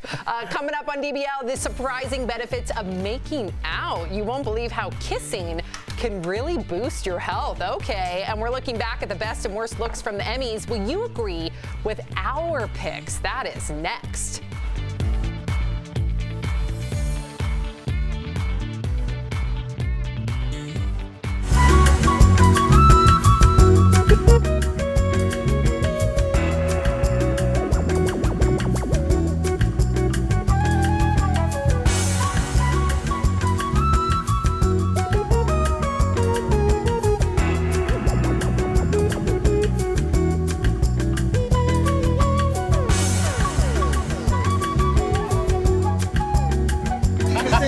Jeff, and I was like, what else do I know besides? It's all that. Right. It's all that bland, generic rock and roll. Honey, thank you. Jeff, then I was like, Analysis? No, that's John Cougar Mountain. Wow.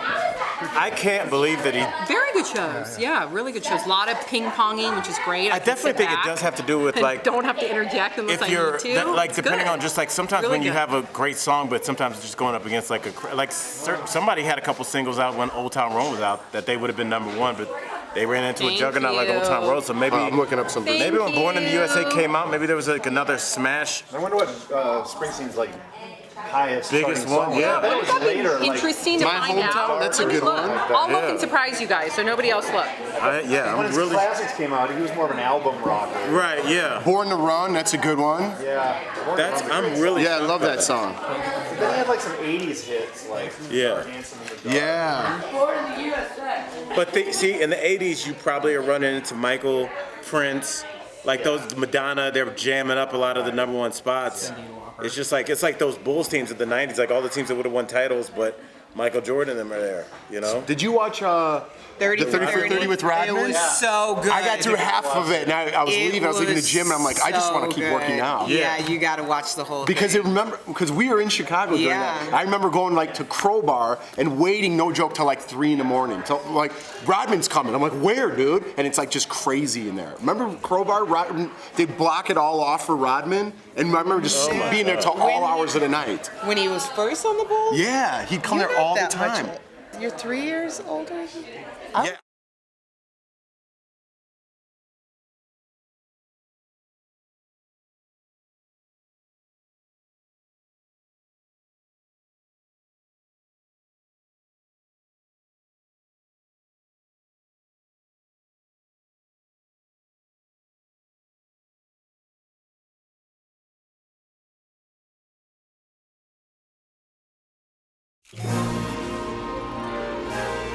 Welcome back to DBL. It's time for my fashion roundup of last night's Emmys, because does anyone even watch the awards for the awards? I mean, of course not. It's all about the best and worst outfits. So let's start with the evening's best look. It would have to be Zendaya dressed in Vera Wang. At only 23, the actress is making quite the name for herself as a fashion icon. Both the internet and myself went into a tiz over this look last night. It's like if Poison Ivy had pursued a life of cocktail parties instead of crime. Now this is award show goals. And now for the outfits that made me say, what the fashion is going on? I mean, check this out. Just when you thought they were left for dead in the 80s, giant poofy sleeves made a comeback last night. Another classic case of bigger not being better. I mean, is this a rerun of 16 Candles on TBS or the Emmys, guys? What's going on? And Gwendolyn Christie's heavenly look left me feeling cursed, not blessed. The Game of Thrones actress looked like she cut a hole in an old shabby pair of curtains and just shoved her head through it. I mean, I get that she's repping Game of Thrones, but the show didn't even nominate her. She nominated herself, and then she showed up in this? This is a hard pass from me, babe. And now, the looks that people can't stop talking about, but were they chic or weak? All right, well, let's start off with Billy Pointer's giant hat. The hat to end all hats. This look is a chic, chic, chic. I love how bold and fearless it is. I mean, I can't say the same about the long tie, but overall, this is a statement, and that's what award shows are all about. I mean, I just feel sorry for the poor lad that would have been sat behind him. He wouldn't seen of anything, wouldn't he? And Viola Davis, right, so she swapped her heels for sneakers to present on stage. Is this chic or weak? Well, let's be fair. While we all secretly love a fall, I'm looking at you, Jennifer Lawrence, nobody wants to actually trip and look like a fool. So, should we blame the gal for picking safety first? I say no, and that's why this look is chic, chic, chic. Yes. That's been your Emmys fashion roundup. So guys, what did you think of last night's purple carpet looks? Well, I have to ask you a question. Are you finding that people are making more daring risks like at the Emmys and award shows, or do you think people are being more conservative now? I think people do go all out for the Emmys, and I think we saw a lot of recurring trends last night. We saw a lot of pink and red together, which is very unusual. And then we have seen like 80s throwbacks with like the long tie, big hats, a lot of eye makeup, and big poo poofy sleeve, but it doesn't work on everyone. And I was a bit disappointed with Gwendolyn last night. I was really rooting for her. Yeah, I thought that was definitely one of the worst outfits, Steph. I agree with you there, but I'm going to disagree with you when it comes to the poofy sleeves. I love me a poof sleeve. Oh, I love me a good puffed Anne of Green Gables sleeve. In what scenario would you ever wear that? That's a fair question. I think I would wear. See, I think that looks okay. That's too poofy. That's a bit too poofy. too much. Yep, I love that. I think that is phenomenal and artistic. It looks like you're going to clown school. What are you talking about? That's not artistic. Those are like those cheap candies your grandparents had. That was the taffy. Oh, I know you're That was talking just like not That's labeled. super old school. Yeah, they just being that. Yeah. We just dated ourselves. Hey, You're those saying originals. taffy. I think it looks like she fell in a big bowl of candy floss and someone failed to pick her out and dust it off. Hey, can I ask Steph, can I pull off that hat really quickly, that black hat? Go on. Yes, go on. Let's pull it up on screen. Can we have a little gander at the hat? Al, you could not. You know he would try so hard. I could hit a happy hour. You reckon you can show pull everybody that what's one up. Billy Porter looks amazing. There's no Al. That is not you. You could not Sam, pull I'm that just hat saying, off. let it happen. We're gonna get that hat. Oh, I've seen his hat collection. I've seen it. He has quite the hat collection, He has including a beret that should never see the light of day again. I'm wearing it tomorrow. Beret. Yeah. His beret, she's right, is lavender with a big ball on top. I love it, but Al doesn't quite have the, you know. Wow, Monday. Monday. That I disagree with. You rock your lavender beret. You do, but I just think the Billy Porter hat is perfect for him. All right. You'll come up with your own version. Thank you. Beret tomorrow. Beret Tuesday. Thank you, Steph. Thank you, girl. Coming up on DBL, the surprising health benefits of kissing. You'll be amazed at what a little peck can do when we come back.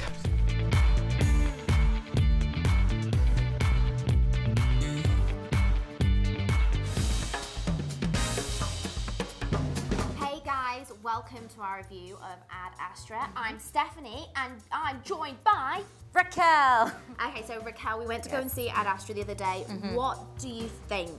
I think we're gonna have very differing opinions on this. For being a space movie starring Brad Pitt, it has everything I would ever want in a movie. Okay. I liked it for the fact that it shows what space and colonization might be like of planets when other humans get involved in other countries. I loved that aspect of it. Yeah. But towards the end, I thought it got a little cheesy. Okay, so I loved the kind of digital green screen special effects aspect. So I love seeing what it would be like in space. And I feel like it really transported me into that world. And I thought it was so beautiful. But for me, the actual storyline just went on a bit. There wasn't enough kick to the punch. Do you know what I mean? I felt like it kind of got like a little bit repetitive because I'm like, okay, anytime Brad Pitt hangs out with someone, we know what's gonna happen to them. Yeah. But like you said, it was beautiful to look at though. Yeah. Everything. The visual aspect. Yeah, and I kind of think it's like a little bit of a sci-fi masterpiece, but the storytelling gets a little murky towards the end. They could have gone so many different directions. Yeah. And then they just decided to go with like the same story in space all over again, like that emotional aspect. I'm not gonna lie, Sandra Bullock in Gravity was way better and stronger than this. I- Brad Pitt and Ad Astra for me. Yeah, they are similar, especially the endings, and I will say Gravity was stronger, but this one was more beautiful to look at. Okay, so cinema, red box, or don't bother? If you like the idea of having all the visual effects and the sounds and all the things for that aspect, go see it in the cinema. If you just want to casually see it, definitely go Redbox. What about you? Cinema or don't bother. All in or don't even waste your Time for money. Rise and Thrive, sponsored by So Clean, where we talk through all the things you didn't know for a healthier lifestyle. Well, kissing may have waned in your relationship, but there are plenty of physical and mental benefits that can give you a reason to pucker up. First, it reduces your blood pressure, while kissing your blood flow increases and immediately brings your blood pressure down. We all know stress can lead to headaches, but kissing actually soothes them by relieving stress. And lastly, it boosts your immunity by exposing you to new germs that strengthen your immune system. That was a great pickup line. Hey, let me strengthen my immune system. Because your mouth is so disgusting. That's a weird one, but it's good. You know, I think it does I mean, there's a certain level of intimacy with kissing, and I think like just that kind of like releases endorphins and probably makes you feel good. That's why everybody kisses before you start the day. Kiss somebody you love and go to work. A doula will recommend that you kiss during labor. Really? Because it's supposed to relax you. It increases your endorphins. Were you ready to kiss We during? didn't. No, I wasn't in the mood. But they swear that it really can be effective. But what would you have done if Mark was like, right here? Give me, plant one on the old kisser. I don't know. I just was focusing on Deliver one one thing. of these. Exactly. But do you guys have any horror, like your first kiss? Was it wonderful? Was it horrific? Well, Horrific. my first kiss with my wife was on television. You Was know. that odd? So we watched it back. It's so embarrassing. I it's so bet. When you ever watch like The Bachelors, I'm getting off myself right now. But when you watch and you see like their first kiss, and it's like. Ew. And you hear the child, oh my God, I have to look away. It's like so horrifying. I know. And then to have it happen to yourself, not a good look. So sometimes you'll watch it back. Sometimes you'll watch it back. Once, and that was the That end. was it, yeah. Yes. It's for the rest of the world. And yours wasn't good, your first kiss? My first kiss, I really liked the boy. We were like 15 years old. That was my ever first kiss, besides like spin the bottle and stuff. And we hit heads. No. And then I was so embarrassed. I told him I loved him. We knew it. You might have been concussed. I saved myself by saying, don't worry, I tell that to everybody. And then I got in my car and I was like, oh my God, Sam, what did you do? You hit his head. You told him you loved him. It was horrific. But we dated for like a year after that, but still. There we go. It was embarrassing. Erica, do you have one? I'm very quiet. My first kiss was pretty traumatic. I liked the boy. He didn't like me. He was dared to kiss me, so he kissed me, and then he started dating my best friend. What? Yeah. Ew. Damn. Have you heard from him lately? No. All right, give us his first and last name. We'll shout him out on Facebook. Al, you got one? I know, Al, quickly. No, was it good or bad? It was probably just a nothing burger. It was just probably nothing. It was just yeah, I didn't. It was How just, old were you? I was older, probably like 16. Yeah, I was a late bloomer. Cute. Yeah. So cute. Yeah, old school. Love it. Right behind a Burger King or something embarrassing. Mine was at a 76 Yeah, gas because you didn't have station. anywhere to go back in the day. Yeah, It's you like, go to a gas station or like the A Safeway gas parking lot. Well, he I worked don't at know the if that's gas for everybody. Okay. parking lot. Okay, we'll be right back. You never went to a parking lot? No. Really? And for more ways to rescue So Clean at 1-800-721-2450.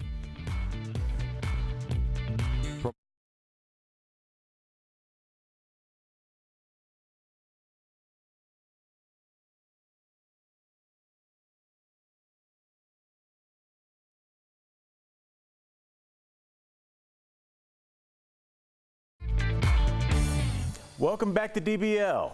Edward James Olmos and Danny Pino is starring in FX's Mayans MC. I sat down with the acclaimed actors to talk about the second season and more in today's Chatting with the Stars. Mr. Olmos and Danny Pino, welcome to Daily Blast Live. We're excited you guys are here. Let's get right to it. Danny, my first question is for you, my brother. Mr. Olmos is nothing less than a trailblazer in this industry. I want to know, this is just personally for me, what was the first thing you did when you found out you were going to be working with him? The first person I texted, because unless I text this person or call this person, any accomplishment isn't real, was my wife. Yeah. And I said, you have no idea who's part of this cast. And she texted back a bunch of question marks. And I wrote, Olmos. That's beautiful. Now, Mayans MC is a bit of a change of character for both of you guys. Why did you guys choose such like hard roles? This is a very difficult role. Here we go. I didn't read anything before I joined up. I joined up on just the concept of understanding that Kurt was doing it. He was writing it, and he wanted me to help him. And his intentions were really, he says, I really need your help to bring a sense of awareness to this project and give it validity, and I really need you to understand that we're going to dive deeply into this situation along the border.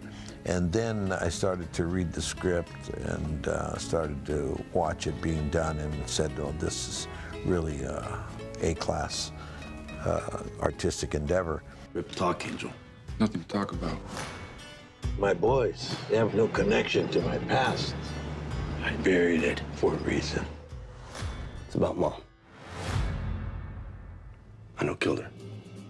Mr. Olmos, Danny Pino, you guys are family now. Thank you guys for joining us here on DBL. We'll be right back.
Welcome back to DBL. We love sharing your comments. What do we have, Erica? There's a lot of talk about the Emmys. Dana says, quit watching them when they became political. Used to really enjoy them. And Bud says on Facebook, the problem is many of them think they are leaders. They are not. They are simply entertainers and very poor entertainers at that. Ooh, and I saw a lot more of those comments, so you're Happy not alone. Monday. I know. Well, we're going to leave you with this heartwarming viral video of a service dog named Nala taking a quick siesta with Donald Duck. Nala and her handler, Megan, visit Disney World every week where Nala, quote, loves the rides. We'll see you same time, same place tomorrow. Look at that! Oh.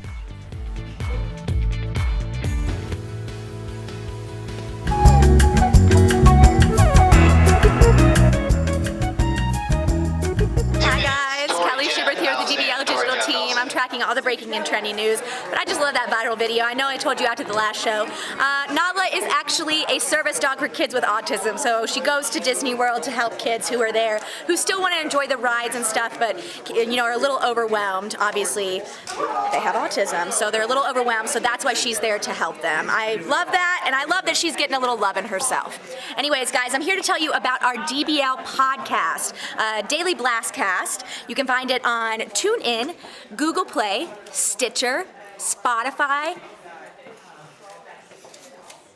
iTunes. I forgot the most important one. You can also find our Big Brother podcast. It's called In the House with Jeff Schroeder and Kelly Schubert. You can also find all of those on all 5 streaming platforms as well. Yeah. And Alice, one of our fans, actually told us that you can find it on iHeartRadio now too. So really exciting there. We'll be doing one last podcast coming up after the finale this week.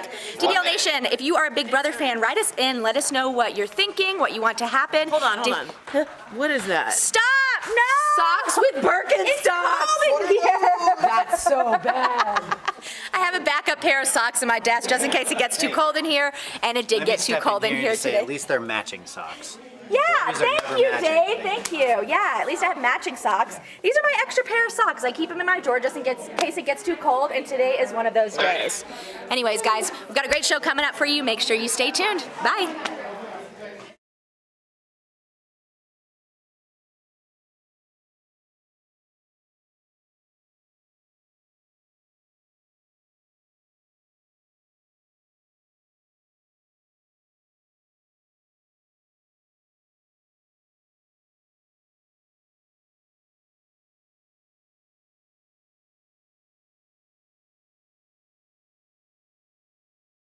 About today on Daily Blast Live. The primetime Emmys were packed with powerful moments last night. Step out of line, ladies. Step out of line. But was the show really just a flop? We have the highlights. Then, a proposal turns deadly. How a man's underwater stunt ended in tragedy. Plus, a fashion faux pas? Why many are saying a mental health-themed runway show took it too far. And Demi Moore reveals devastating secrets from her childhood. Do you believe she sold you? Real, honest, entertaining, live. DBL starts right now. 3, 2. Welcome to DBL. It is Monday, September 23rd. I'm here with Tori, Jeff, Al. I am Sam. Let's get right to it. Well, Hollywood loves an award show, but are people still tuning in? Billy Porter made Emmys history when he became the first openly gay black man to win a Best Actor in a drama series for his role on Pose. And Jarrell Jerome, at 21 years old, took home the award for Outstanding Lead Actor in a limited series for his role in When They See Us. Watch. This is for the men that we know as the Exonerated Five. It's for Raymond, Yusuf, Antron, Kevin, and King Corey Wise. An emotional moment, but another emotional moment that has all of you talking when Alex Borstein dedicated her award for Best Supporting Actress in a Comedy Series to her grandmother. You have to see this. To my grandmother, Naji, they are immigrants. They are Holocaust survivors. My grandmother turned to a guard. She was in line to be shot into a pit, and she said, "What happens if I step out of line?"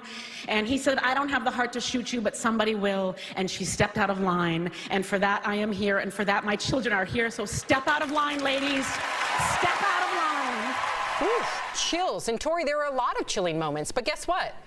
Are people still tuning in, considering that it's now the numbers have come in 23% down from last year, which was already the lowest. Ooh. So are people not tuning in anymore? No one's tuning in. They can be as great as they want, and I just cried again watching that clip. I thought Michelle Williams did an excellent speech.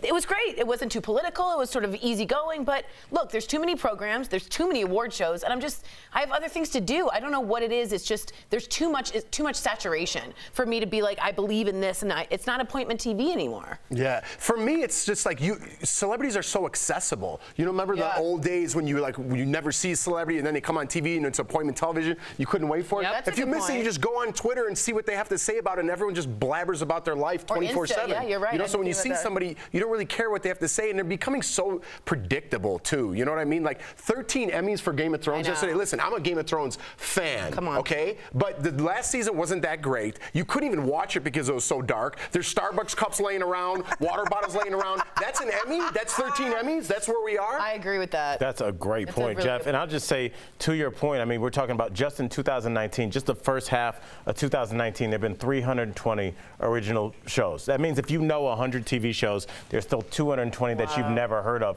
So I don't think you still have the same thing. It's like, oh, I bet you know, my Law and Order takes out your, so-and-so. Like, there's no competition because you don't know the other shows that your favorite shows competing against. So I think there's less invested, of a, right, there's less of a draw. I still find inspiration and hope from award shows. Like when the actress, her name is escaping me, but that cleaned everything up for Fleabag. Phoebe Waller-Bridge. Seeing her enthusiasm, hearing her story, how she started out as a woman show. Those are all things I learned in her acceptance speeches last night. And it gave me, I mean, I can just imagine young Sam, who perhaps wanted to become an actress one day. Those are the messages that I think still strike people. Young Sam did become an actress. 35 and Ticket, baby. Yeah. Was that this one? That was a movie. Yeah. That wasn't she was working at the bowling alley. I was working at the bowling alley, but it was a movie with Kevin Hart. Yeah, so there it was a legit movie. Speaking of Kevin Hart, real fast, do you think they need to bring a host back? I do think they should have a host back. I really do. The old glamour, I think that they tie it all together. But Tina Fey, even the modern ones, Tina Fey and Amy Poehler, that was just biting good, quick wit. It was having a Twitter person It's also nice to see a host razz on celebrities because you know what? A lot of people are getting celebrity fatigue. A lot of people think that celebrities are on their high horse right now when it comes to politics. Great point. And their constituents, they might have every right to do that. I think they do, but it's nice to kind of see them get razzed a little bit because they have such wonderful, affluent lifestyles. Yeah, they're Some of those bits were bad. I know, dude. Which one's the one where everybody gets wasted? Terrible. That's a Golden Globe. Yes, that's a fun one. That's a good one.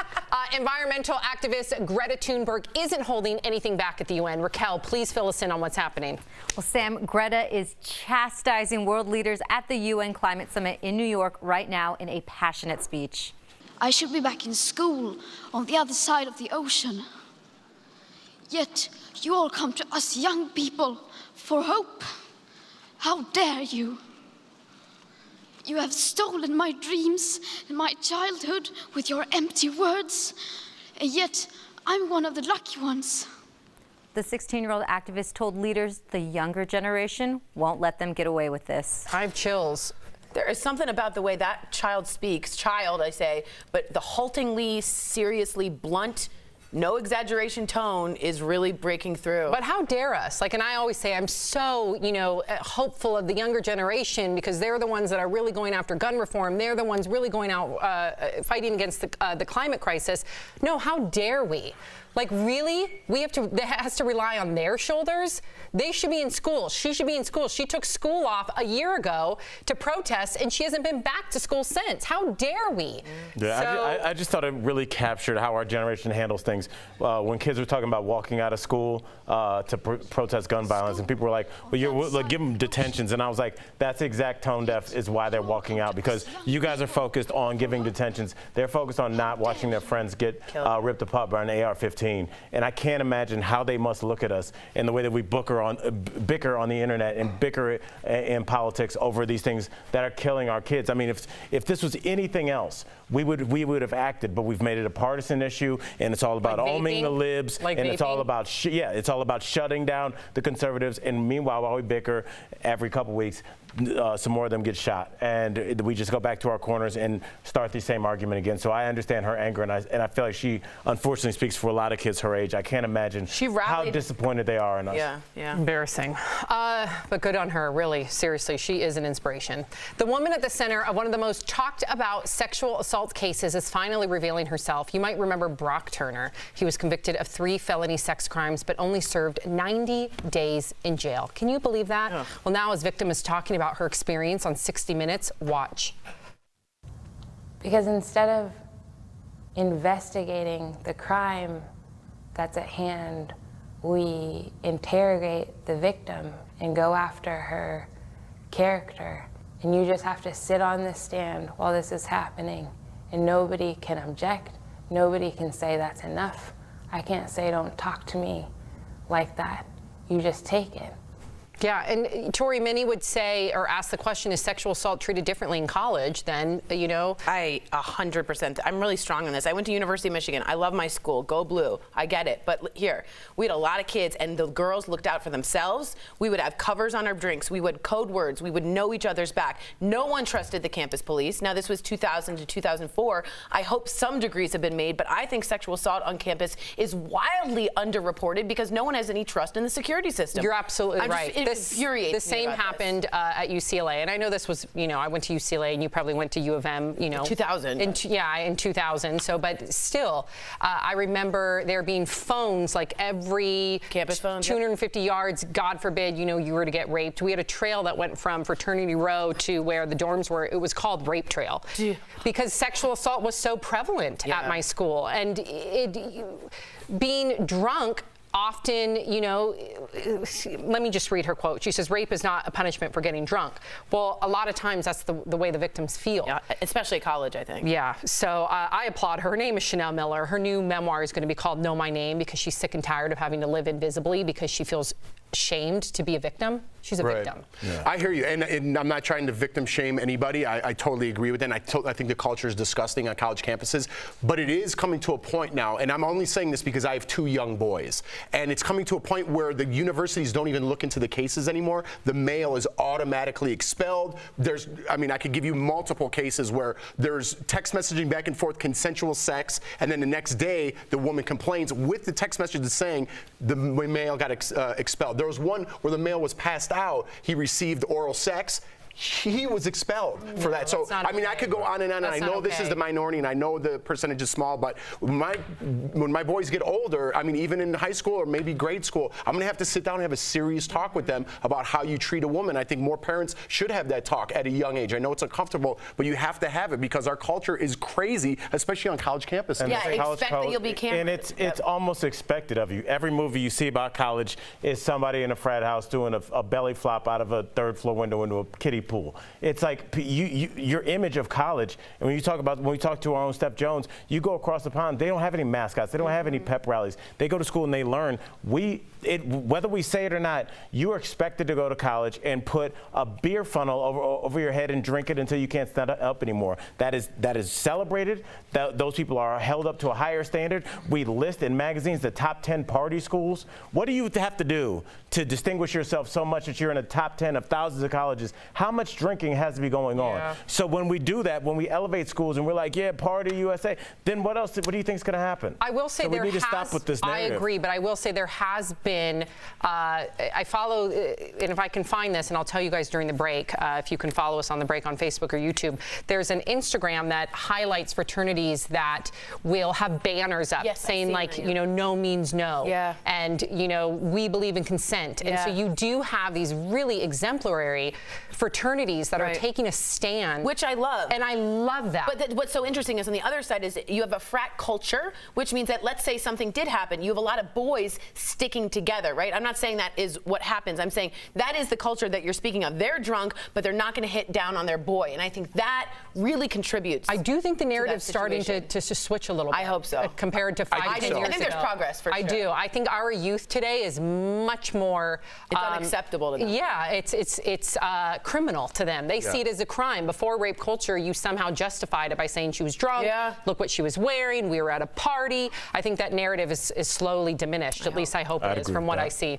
DBL's live coming up. Demi Moore's shocking revelation. She says her mom made her do the unthinkable when she was just 15 years old. Plus, a troubled gang member turns his life around and becomes a surgeon. Talk about Monday motivation. And you, the viewer, are our fifth host. A debate about spanking ignites on Keeping Up with the Kardashians. So is it ever okay to spank your child? Your comments next. Hi DBL Nation, Kelly Schubert here with the DBL Digital Team. Please send us in your DBL take on that fifth host. It's a really interesting one, has a lot of people talking. Let's go to the desk. What are y'all laughing at? Like you're going to support and back up your Hit down on your boy? Is that not how you say it? No, it's definitely not how you say that. I don't even know what you were saying. I think you're learning. That's not how you say it, but I knew what you were saying. So, Tori, it was a serious conversation. So, again, we're not on TV here when we do this. But Tori goes, when you're in a fraternity and then you don't want to hit down on your boy. And I was like, you mean like get their back? But I meant like rat him out. That's what I meant. I would have called her out. I would have hit down on her had it not been a serious conversation. I kind of was glad it glided by, actually. When you're in a fraternity, you want to hit down on your boy. That might be I didn't do that, did I? Maybe, but I have to Can look we go back. see the tape? But let's go to rewind the tape if I did that, and I apologize if I did. People also want to talk about socks and Birkenstocks because Kelly is wearing them. No, I'm not. Yes, you are. It's weird. That sounds like a tumbler. Socks and Birkenstocks. It's got to be. That sounds like Sounds cool. It's like a Denver tumbler. Yeah. Have you ever seen the tumbler, What is Michael Jordan Wearing? No. It's hilarious. What's it? I have It's a Tumblr, hilarious. but He just hasn't What's really a Tumblr? updated his Is it style. He just dresses like it's the Tumblr's 90s. Instagram. It's an old, Kelly, like a blog. see if you can pull it up. Isn't a tumbler like what you drink out of too? Yeah. Is it? Like a whiskey tumbler, yeah. But Tumblr, like TUMBLR, used to be the Instagram before. I've got a great Tumblr. I love Tumblr. I still Tumblr's do. not a thing anymore, is it? Yeah, I don't it think is. there's a whiskey tumbler, is there? Isn't it like a plastic drink? What's a tumbler? I thought that was a whiskey tumbler. Yeah, that's called a tumbler. Is it? Yeah. It's a I thought it was like a water bottle. No, it's a short rocks glass. It's also an acrobat. They're also called tumblers. Tumbler. Images. Do you see it? Is that Nicolas Cage? Jeff. Oh yeah, like that. That's what I'm thinking. Like a tumbler That's is. not a tumbler. Yeah, see? It's like he's stuck in It's like like the whiskey tumbler. early 90s. Isn't it like one of those? Isn't that a tumbler? I thought it was a short, like Cristal. No. It's not?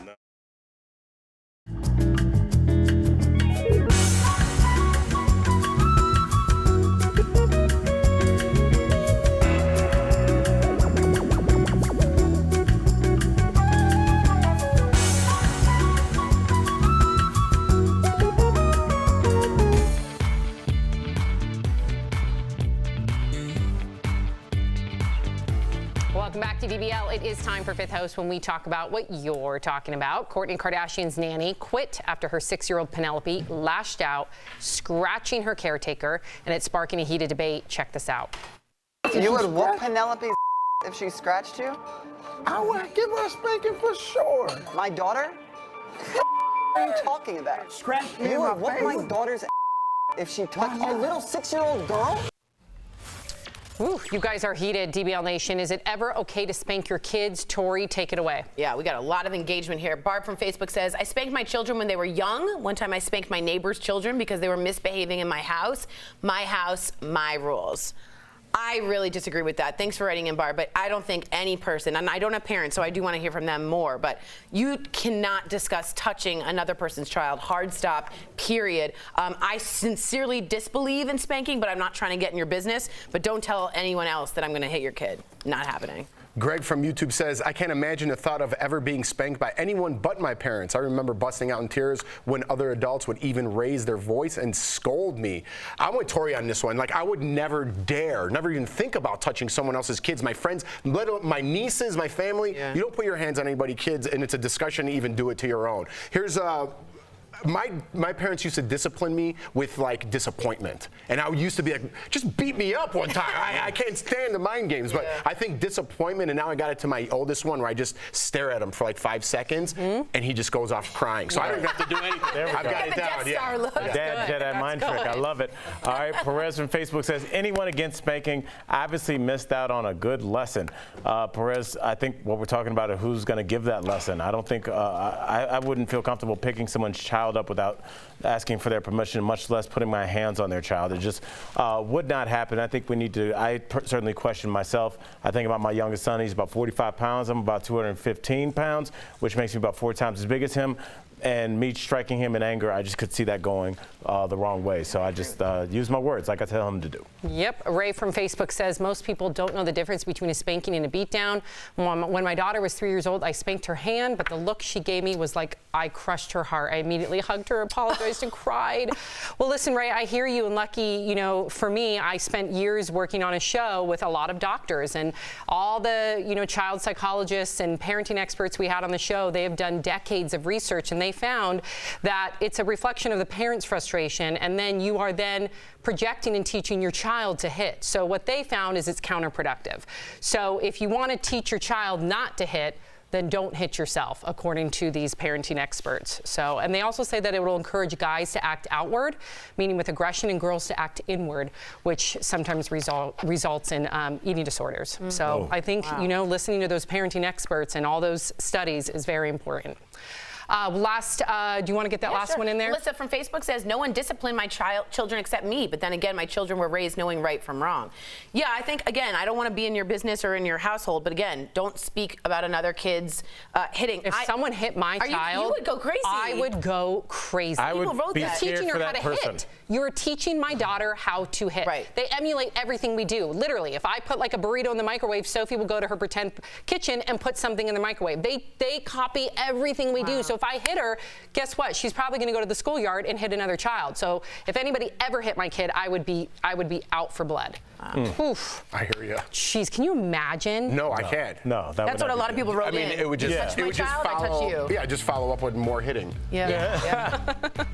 Coming up on DBL, a pricey fashion brand pushes the envelope with clothes that look like straitjackets. Did they go too far? And from the streets to the surgery room, a young doctor is proving anything is possible if you try. Next in Heart Threads.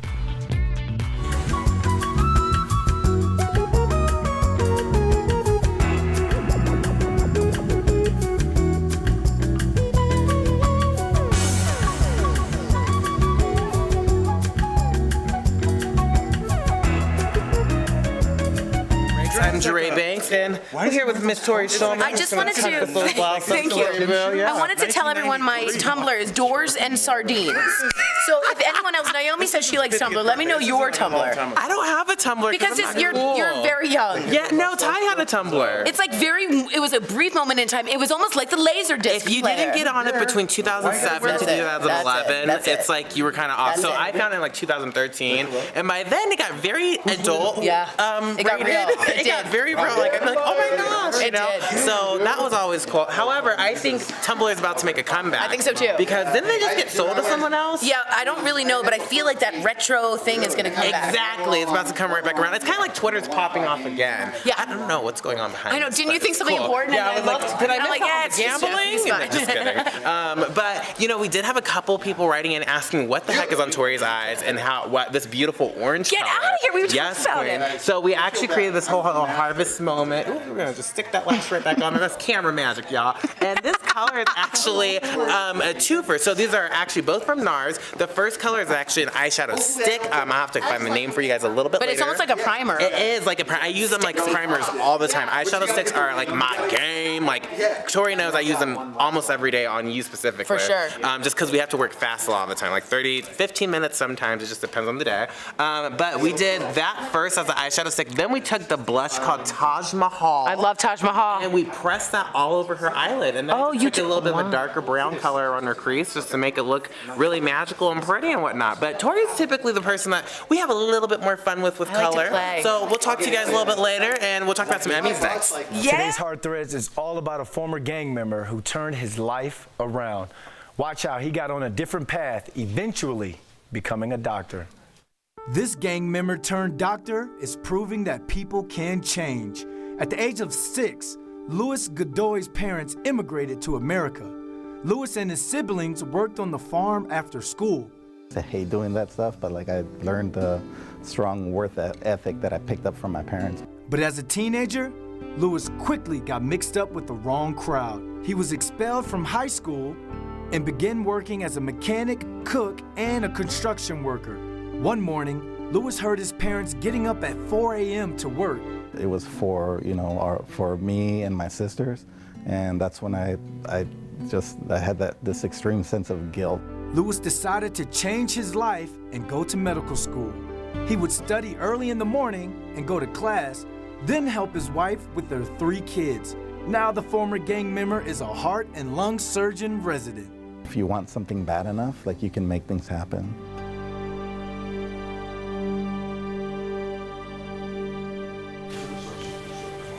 If you want something bad enough, you have to make it happen. Great job, Louis.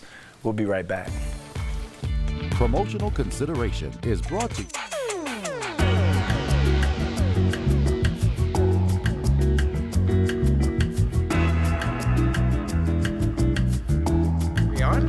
Oh, hi guys, welcome back to Digital Blast actually, and today I'm Jeray Banks. I'm always Jeray Banks, but just want to make sure you guys knew who I was today. We are talking about more of the Emmys, and there was a lot of hot moments. There was also a couple missed moments, as Miss Steph actually pointed out earlier.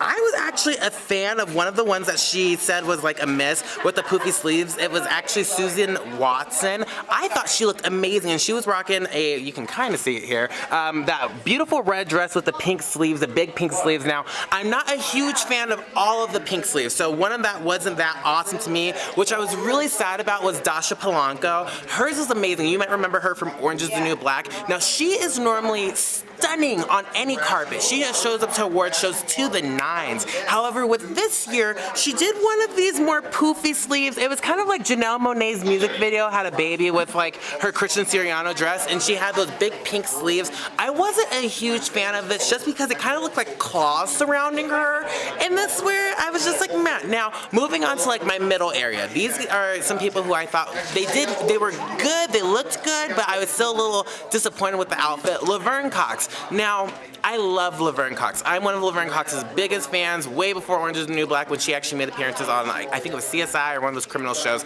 However, she wore a very, very poofy dress. This guy was really, really large. It had a lot of fabric going on. Now, if you just seen her, and she actually paired it with a beautiful rainbow clutch, that rainbow clutch is actually talking about DACA and the Supreme Court and making sure that LGBTQ plus rights are still happening for all through with a lot of things that are going on right now. However, with this outfit, it didn't look right to me when she was standing by herself. However, when she was on like doing the TV box and she was doing like her different posing on the purple carpet, it looked amazing there. So you really had to work with that fabric.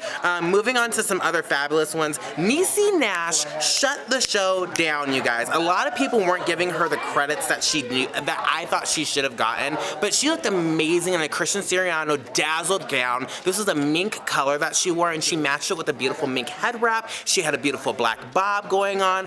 Niecy Nash turned the party for me, y'all. I was trying to go ahead and find oh, here it is. It was an amazing look. Sorry we're doing all of these with my little phone here, but next time we'll make it all digital and whatnot. Now, as far as comedians go, a lot of the time comedian actresses don't always do do it for me on the red carpet, and that's just me being real. However, Amy Poehler had this beautiful gold jumpsuit on that I could not get enough of. As soon as I saw it, actually, I thought Tori Shulman would look amazing in it, so I'm really going to talk to Kiri about getting Tori into something like that, because I thought that was fabulous. Another woman of comedy was Maya Rudolph. She wore a beautiful floral gown. Now, I wasn't a huge fan on this. Once again, this is one of those middle ground areas for me, because it kind of looked like a tea cozy at your grandma's house, but, you know, to each their own. Now, tell me, what do you guys think was hot? I got one more break for you later where I'll tell you all of the hot dresses I love, and a couple suits, too.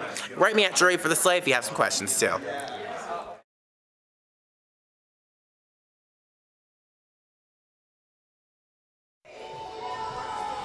DBL moving forward is going to be the most bold version of the show that anyone has ever seen. I think you've got to go big. You got to be brave. We're going to continue to be who we are. We're going to continue to be real. We're going to continue to be authentic. We're going to continue to talk about the topics that make people really uncomfortable. I just want to continue that chemistry between ourselves and the DBL Nation, because I'm so appreciative of them. We'll start to do that. People will start to talk, and we're going to see this whole show just mushroom cloud. Boom. Boom. It's full speed ahead. Aw, we're so lucky. And we're so lucky to have, like, the viewers feel comfortable enough to disagree with us. We want that discourse. And feel very comfortable. They are. And to open up, Margot said this: I spanked my son. Now as an adult, he thanks me for being a strong single mom and keeping him out of trouble. We're best friends. But I never beat him, though, like I got beat.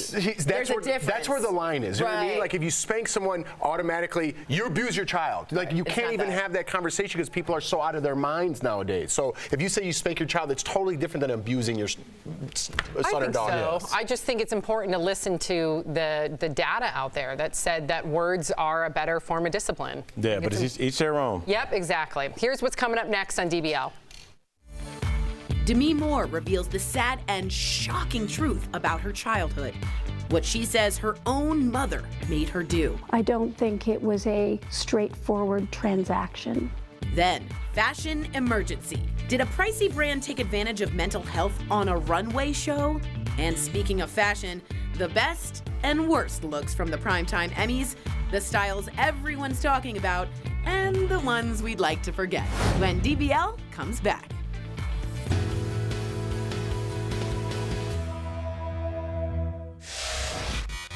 Hi, it's Raquel here with the DBL digital team. Right now it's time for Fast Blast, where I give you all the trending news you need to know in under 2 minutes.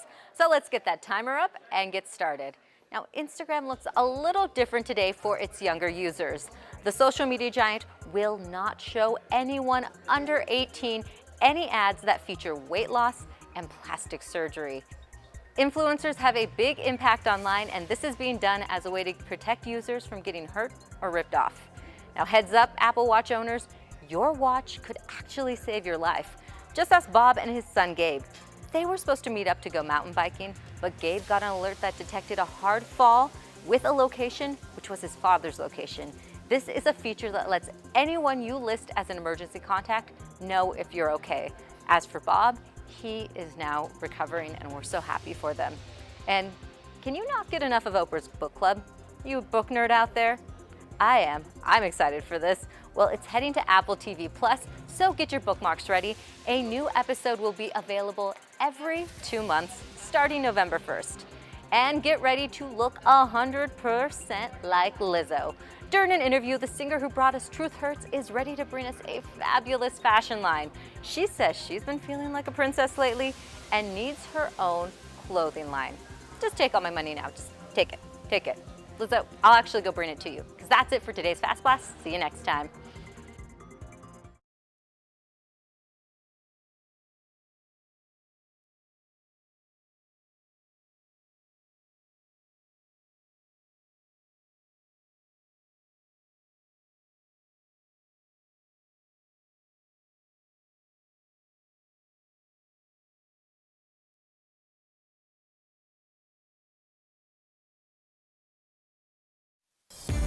This is Daily Blast Live. We're talking about what you're talking about.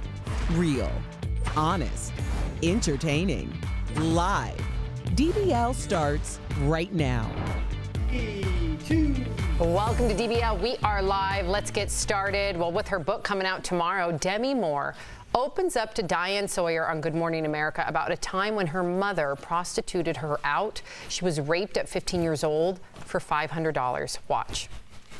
I don't think it was a straightforward transaction, but she still did give him the access and put me in harm's way. And when she talks about it, she still has a very young little girl voice. Yeah. It's you can kind of see her looking back, thinking about it. Beyond tragic. Do you think that that was a catalyst to a lot of her choices that we have recently found out about? Yeah, I think even just like being an actress, sometimes you just want to act your way out of life sometimes. You don't want to be Yeah, she dropped out of school to become an actress right after that. So it seems like sometimes you want to hide into other people's characters and you want to get away from your life. That's why actors tend to have, and comics, have a pretty rough, sometimes interesting background because they're trying to vicariously live through others, because this is rough. I'm very happy. This is, to me, her Me Too moment. You know what I mean? We all are transparent in 2019, and this is her time. Well, it's got to make her feel good in some capacity, because otherwise, why would you do that, right? I mean, she's putting out a lot of stuff out there about Ashton Kutcher, Bruce Willis, this being raped. Kids, that she wasn't talking to her kids. Right. So, I mean, she's giving out all the information of her life, and why do that other than maybe it makes her feel good or get something off her chest? I don't know. Yeah, her very words, Al, were that writing this book is helping her find herself again. I was going to say, it seems like she's trying to put together her life through anecdotes and understand. I know a lot of people would say, like, what a great life she's led, but like to her, where it went wrong. And I think that incident that she just spoke on was probably ground zero. I hope nothing besides that happened. Well, remember the other things with her mom? Yes. Her mom attempting to commit suicide, pulling the pills out of her mother's mouth, her mom being an alcoholic. Can you imagine? And she also says in the book that the reason why her mom would drag her to these bars because it would give her mother more attention. Yes, and we've seen that. It happens a lot more than we'd like to think. But I've talked to people that I'm close with, and they've said that, you know, if somebody's desperate and they know that it keeps a certain kind of element of guy around, people are that desperate for companionship that they'll do it. And you guys seem shocked, but I'm not, unfortunately. I think that a lot of people just can't imagine selfish and desperate. Yeah, and I think here as a what parent, you're supposed to protect your children. And also, let's not forget the role that drugs and alcohol play in this. It seems like that's swirling around in all these stories that we're talking about. I know, heartbreaking though, but good for her for speaking out. She hopes that her story will help others. Queer Eye's Jonathan Van Ness has been HIV positive since he was 25. He shared his status with the New York Times, saying that day was just as devastating as you would think it would be. I want people to realize you're never too broken to be fixed. Good for him, Tori. Do you think that people coming forward with HIV nowadays, that there's still a stigma attached? You do? Like so much. Let's call it what it is. AIDS, HIV positive. A Portuguese man just turned 100, I think today or recently, and he has HIV positive. He was HIV positive. So you can live a nice long life with the right cocktails of drugs, but I think there's an enormous stigma of being touching or being around, and things like this make our society leap forward in terms of progress, because we all love Jonathan Van Ness. He's in our living rooms. We trust him. So if that guy has it, if Magic Johnson has it, how can it be evil, right? So I really appreciate this type of courage, because it really pushes us forward. See, I disagree. I feel like the stigma's kind of gone. You said Magic Johnson. That's when I first learned about AIDS. That's when I first knew what it was, and I thought, the stigma that came with me was Magic Johnson's going to die. One of my You thought it was a death sentence? Yeah, I remember the press conference that he did, and I still remember it to this day. And I was young, and I was like, I can't believe Magic Johnson's going to die. That was the stigma that came with it. Now, when I didn't even know that Jonathan had it, there really, for me, I can't speak for everybody, there is no stigma, because I'm like, oh, you just take some pills. I'm sure it's not an easy life, but it is a life after HIV. And maybe that's true, but I don't know if the middle of the country feels 100% about that, working with someone with HIV positive, who is HIV positive. Yeah, I think Magic Johnson had a lot to do with letting people learn about AIDS. I mean, he was as famous to most young men our age as you could possibly be. And I'll say this, you think about not only the courage that it takes for him to come out, but think back 20, 30 years ago when somebody like Liberace was living with this, and they said that he passed away because he was on a watermelon diet. Think about what that would have done in terms of pushing the AIDS movement forward 30 years ago, when people wouldn't even say the name. Ronald Reagan famously wouldn't even say the name. They called it gay cancer and all that. plague and the Yep. yeah. So imagine if somebody as famous as Liberace, who was arguably 10 times more famous than Jonathan Van Ness, if he had come out and say, this is what I have, this is what I'm living with, but I'm gonna, I'm still the person you know and love, rather than kind of covering it up. Because to this day, I've heard people say that they, Liberace could never find the right woman. It's like, Yeah, I know. okay, Wake up. Yeah, come on. Wow. Well, good for you, Jonathan. We are cheering you on. That's right. Well, imagine one of the happiest days of your life ending in tragedy. That's what happened to this man, Steven Weber. He was trying to propose to his girlfriend at an underwater resort. He was holding up signs asking for her hand in marriage and had a ring. But tragically, he never came back up. Steven Weber drowned, and his girlfriend posted the video on Facebook. His family is still searching for answers. Tori, tragic story. I can't stand this story. It is so sad. People criticizing her for posting it. What do you think about that? What bothers you so much about it? Just that she was right there, the happiest moment and the most tragic in one. It's almost like strangely poetic. It's very bizarre. No one has answers for us as why he was trapped down there. It's just, here's the thing. I thought in the beginning of the morning, she shouldn't have posted. I really did. I thought this is totally inappropriate. We're living in a Pixar didn't happen culture, right? But then someone wrote in and they made a good point. Maybe this is her way of connecting. And Al said, maybe it's an age thing. Maybe that's not how I reach out. And maybe that is how this woman did. So I don't put it down because this is a terrible thing that happened. I also think she wants to take ownership of that moment. Yeah, that's her moment. Yeah, she would want people to know that they were engaged. Yeah, they loved each other, He asked me, and guess what? And she wrote in that sentence, he asked me, I never got to tell him, but yes, yes, yes, yes, yes. She wants to take it from that next level to they were just boyfriend and girlfriend to engaged. Yeah. That cements their relationship. It's a sort of grieving or cathartic in some sort of way. I would never judge her for that. I don't think she's less of a person. Yeah, No, there it is. I was like, the words. It's Monday. Kicking the dirt off the tires. But I wouldn't judge her for that. That's what she's going through. I do question that video, though, and I think there's more to this, and I want some answers myself. If you play that video again, you see his hand, which he's kind of shaking. So his heart rate's probably up because he's excited that he's getting engaged, right? So I don't know this guy's professionalism as a diver, how long he can hold his breath, but you could tell he's struggling right there, at least with nerves, if anything else. Right. So where he went from there, how much more he had to go to get to the surface, there's a lot of questions that I have. And you know what? If she has those questions, posting this might be the first thing that people will get more attention. Was he not able to get up? Was there a latch on a door? Yeah, because apparently they're saying, the only words they said, I researched the heck out of this, is it was a tragic accident at the hotel. And apparently he was down there and everything was fine. It was getting back up the latch. No one could find him. Now, they did rescuers found him, did CPR in a fishing boat. He had a faint pulse, but no one knows why that was such trouble. And I don't want to, I've been lucky enough to travel a lot for work and for play and travel internationally. And in some of these destinations, they don't take security and regulations as seriously as we do here. Right, when you're on a ropes course, you don't know, there's no sanctioning body that's making sure that everything is taught and ready to go. So I think that when you are overseas, even our own beloved Erica Cobb, right before we started our show, she hurt herself in a foreign country and had to deal with the fallout of that because they're just not the same regulations. So when you are over there, I think that we get kind of spoiled in certain ways. You have to really take control of your own safety because sometimes the regulations are just not in place. They're a lot more lax, and I think people go there for that cultural just kind of relaxation, but at the same time, sometimes that relaxation goes into their laws as well. I think that's an important message, Al. I really do. Fashion house Gucci is under fire for using straight jackets on the runway. A model protested by holding her hands up with writing that says, "Mental health is not fashion." Did Gucci go too far, Jeff? I kind of like what Al said, and if you want to take it from here, I think art is a form of expression, whether you like it or not. And I think this model has every right to do what they did, and I think Gucci has every right to do what they did. Some people might disagree with it, but hey, the world's a tough place. Get over it. Yeah, sorry. Let's not forget that it's like we all have different boundaries and different limits, and art is supposed to make you uncomfortable. And I think there are certain areas where art could push, and Jeff, you'd be throwing popcorn back. But if there was some kind of artistic thing that did something you felt like demeaned Jesus Christ, you would have an issue with that. But I don't think you would block the doors either. You would just be like, this is not for me. So I think that's a lot of times what we're seeing with these things. Yeah, also in a high fashion editorial runway show, when they're going over the top, the idea of social constraints, right? You could talk about women feeling always needed to be Spanx, or you could feel people going crazy about trying to be the best in fashion. There's a lot you could take with this artistic interpretation that I think is interesting. I also love the model. Now, I would not be surprised if we found out that was a plant.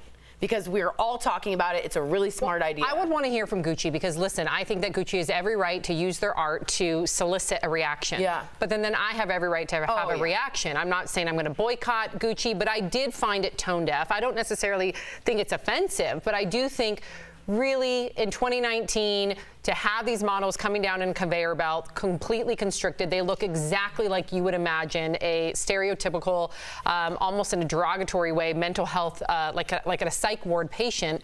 So I think they missed the mark, personally. What would you say if the artist said, the reason I did this was to show that women are constrained in their thought and their action? And I would love that. But I produced like a production line. And I would feel like some sort of explanation would be needed. And I'm glad that at least we had the conversation. But I don't blame that model who has definitely gone through, according to the model, mental health issues to feel some way from it. That's what art is supposed to make you feel. So whether you have a positive reaction or you have an outspoken reaction like this model, I applaud it. I completely do. I agree with that. So hey, good for that model.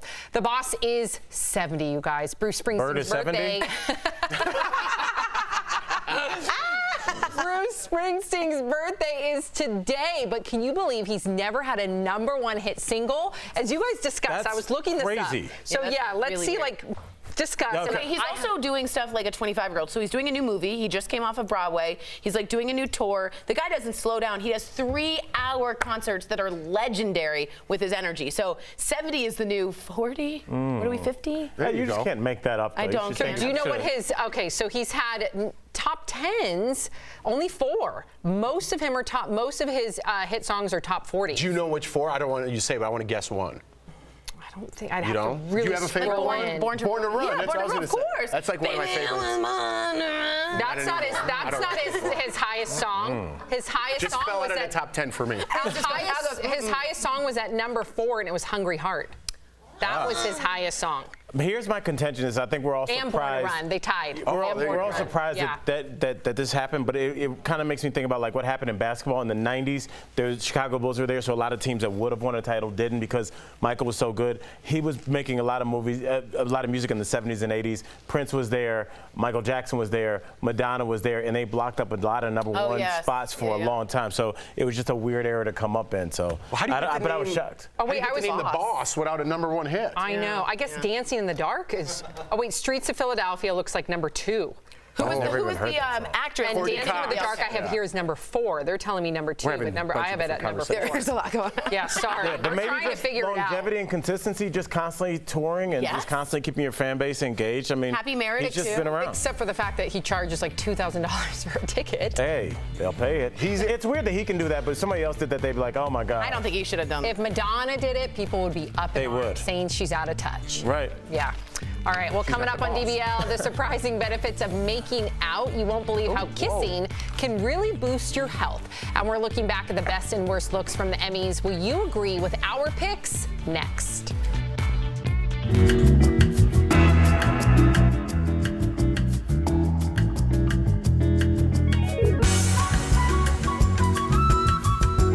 Okay. No, I never got him. Hi, guys. Oh, wait, hold on. Let me see. Oh, I thought you were saying. No, I This is called Pro. Okay, thank you. Well, you know how he has that nasal. He was in that Dre. Remember that Dr. Dre and Jimmy Levine story? What's Jimmy it called? Iovine? Okay. Jimmy Iovine. Oh, the 4-part series. Yeah, the best. It's called like on HBO. Yeah, look that up. Dude, such Jimmy a good story. Iovine, Bruce Springsteen. It was one of my favorite documentaries. John Lennon. Isn't it the Greats or something? The Legends, something like that. No. It will be something like that. Just Dr. Dre, Jimmy Iovine story. Yeah, Jimmy Iovine was my. The Defiant ones? Yeah, such a probably one of the best documentaries I've ever seen. Unbelievable. Just to see how everything and like Bruce Springsteen's in there, John Lennon. Jimmy like Iovine got in on an Easter Sunday and happened to be working with John Lennon, and then took off. And then he started working with Bruce Springsteen. Right. I mean, they all and went how like this. what a perfectionist Bruce Springsteen was. With the sound of the drum. Yeah, so you learn a lot about Bruce Springsteen in there, but so many artists coming through there and how they got started, and then how he got started with Dr. Dre. Like, it's really one of the best documentaries I've ever seen in my life. It is. Dr. Dre and how he found Eminem. Yeah. And they recorded Eminem in one take, like the first night. It's amazing. It really is quite We kind of good. just ruined it for you, but. Well, okay. And I just wonder if you're gonna have that again, because now music is so like now there's SoundCloud and TikTok where you can just kind of be your own artist. You don't have to go like through studio. Like, yeah, and stuff studio like and that. like a label. I think there's still like a great big energy audience. Like George Martin, the fifth Beatle, his son just reproduced all the Beatles, but with the right, you can isolate the tracks now, so they couldn't do it before. And there's a huge audience that wants like a well-produced album. I think. I think there is a skimming artist that wants just the YouTubes, but I think there's still people that want good production. Oh, for sure. Yes, they're called 80-year-olds. Yeah, they don't.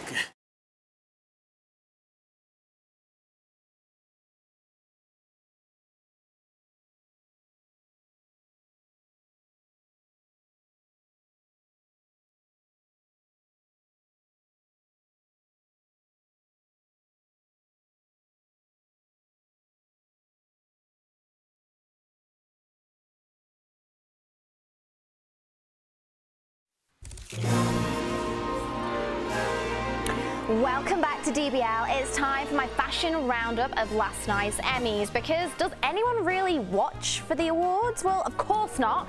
It's all about the best and worst outfits.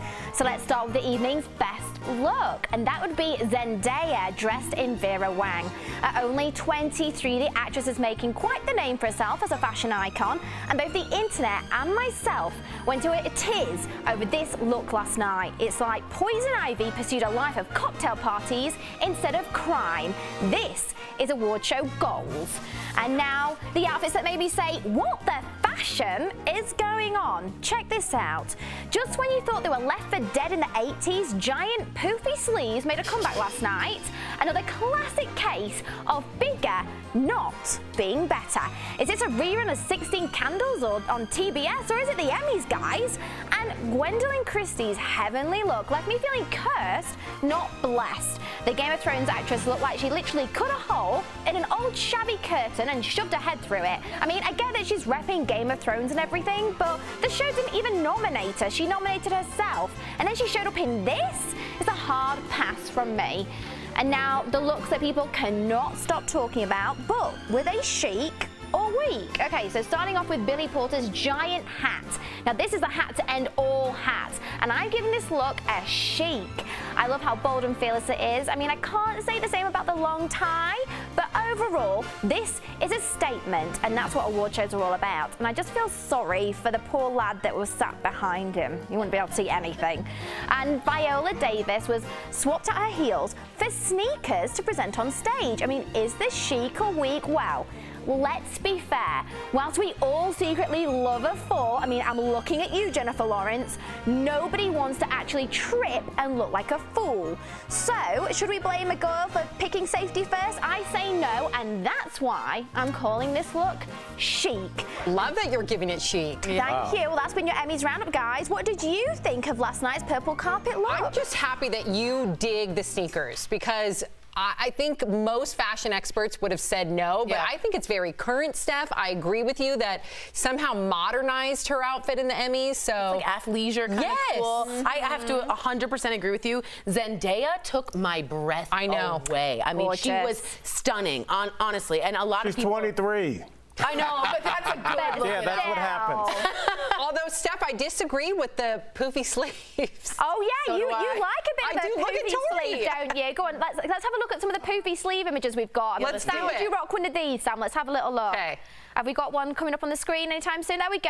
Yes. I just think it literally looks. Where are you going with going that? to the It looks like Yes. has gone wrong. I'm not feeling it, I guys. loved the first one and the third one. The second one was Name too a place that you would on a wear work that. Yeah. Where would you wear? Obviously, So if we get nominated, when we get nominated for an Emmy, you're going to wear a giant, gross outfit like that?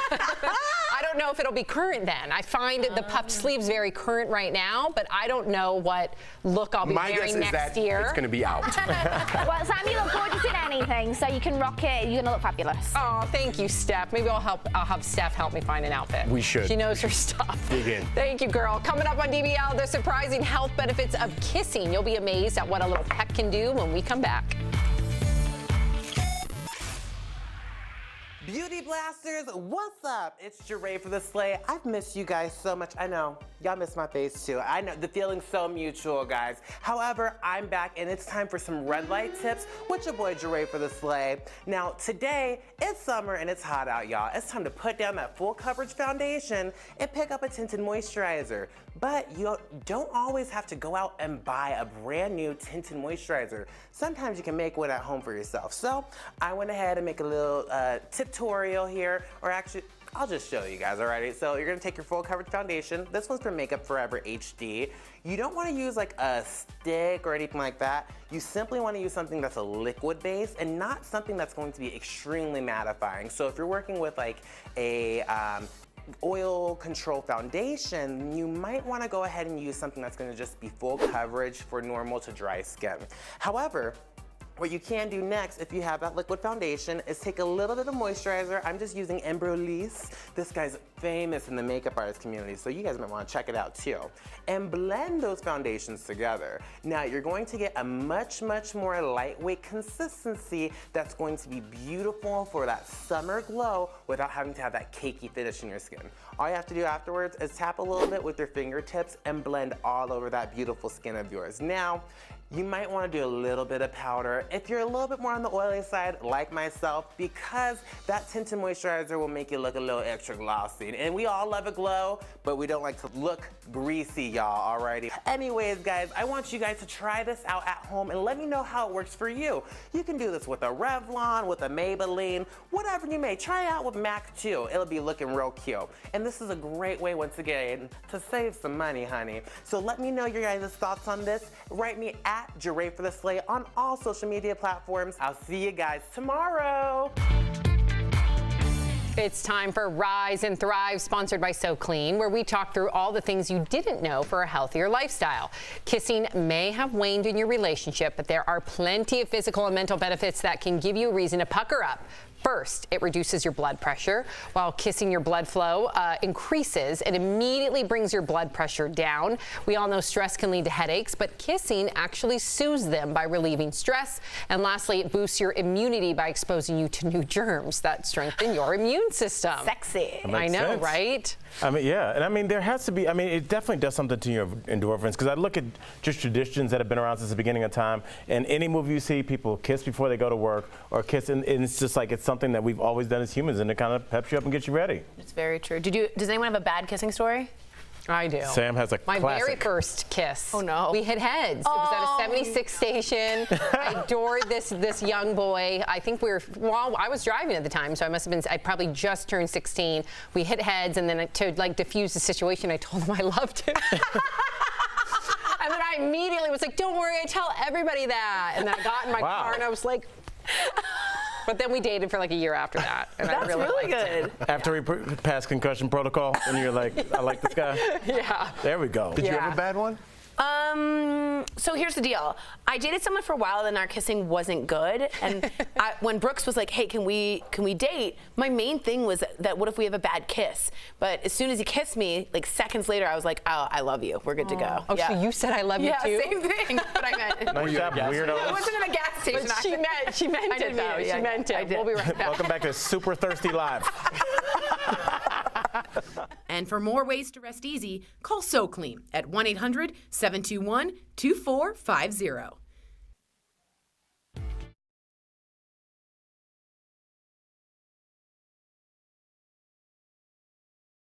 Ooh, welcome back to DBL. That was a clip from the new movie Playing with Fire, starring John Cena. John Cena! Is that right? Okay. Yeah. Well, the movie comes out this fall, but a nationwide contest for first responders to meet John Cena starts now. And we know we have a lot of DBL Nation viewers that are first responders. So I sat down with the WWE star to get the details, so take notes. That's in today's Chatting with the Stars. John Cena, welcome to Daily Blast Live. First off, congratulations on making your official Fast and Furious debut. But I must ask, the photo they put on Instagram, Vin Diesel is in front of you flexing. So do you think he's doing that on purpose to outshine your magnificent biceps?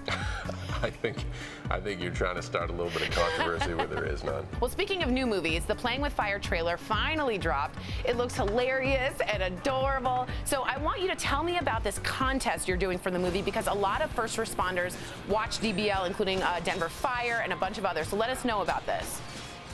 Yes, so hilarious, adorable, all that stuff. Playing with Fire is a wonderful ride for the whole family. Kids will laugh, adults will laugh, and the environment is created around these elite first responders called smoke jumpers. What kind of firefighter are you? The Playing with Fire hooked up with Good Housekeeping, and we've come up with this hometown heroes concept, where if you are a first responder, and that's fire, medical, police, whatever, or if you know a first responder, because a lot of times they're extremely brave, but also extremely humble. Humble, yes. Go to goodhousekeeping.com right now and tell their story or tell your story.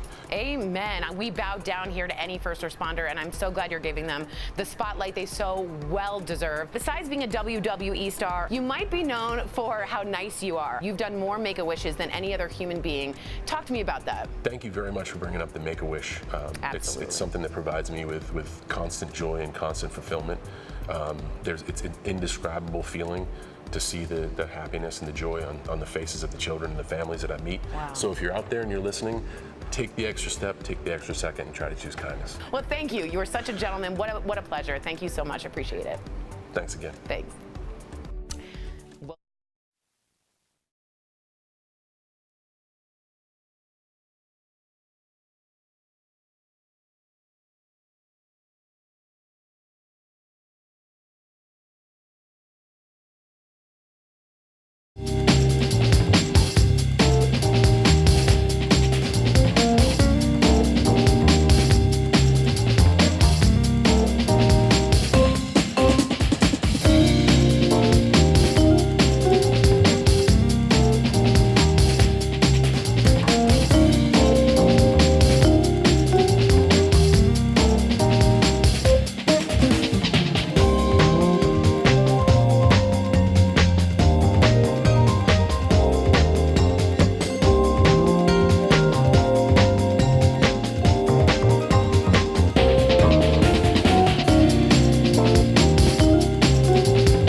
Welcome back to DBL. We have to give a big congratulations to our graphics artist, Jeff Jaganich, and his wife. Now they are welcoming their third child, a healthy baby girl, into the world on Friday, September 20th. Jeff, we miss you. Congrats. And we can't wait to see your baby in the studio. Look at them. Oh, Mommy goodness. looks strong. Oh, my gosh. I can't wait to read about it in his bio, too. I know. Because I see it on the wall every time I'm out there. Incredible. We leave you with this heartwarming viral video of a service dog named Nala taking a quick siesta with Donald Duck. Enjoy. That's how I'm feeling right now. Which, like the duck or the dog? The dog.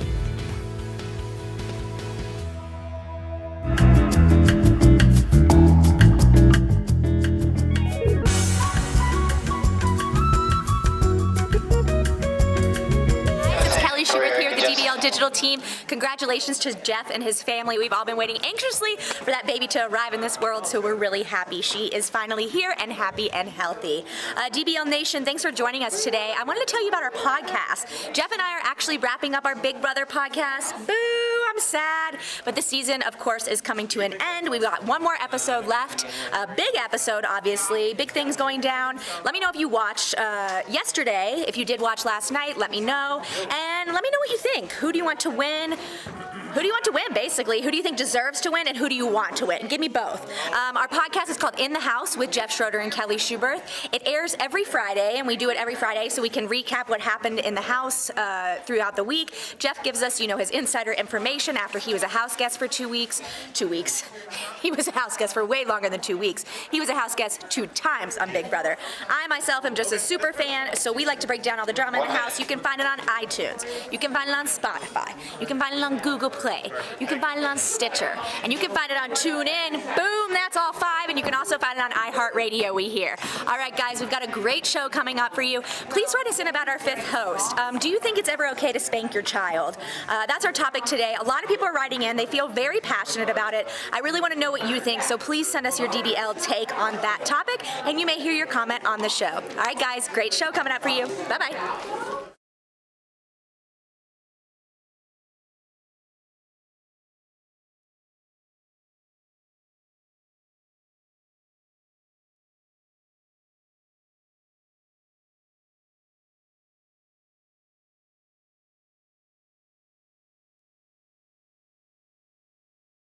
talking about today on Daily Blast Live. The primetime Emmys were packed with powerful moments last night. Step out of line, ladies. Step out of line. But was the show really just a flop? We have the highlights. Then, a proposal turns deadly. How a man's underwater stunt ended in tragedy. Plus, a fashion faux pas? Why many are saying a mental health-themed runway show took it too far. And Demi Moore reveals devastating secrets from her childhood. Do you believe she sold you? Real, honest, entertaining, live. DBL starts right now. 3, 2.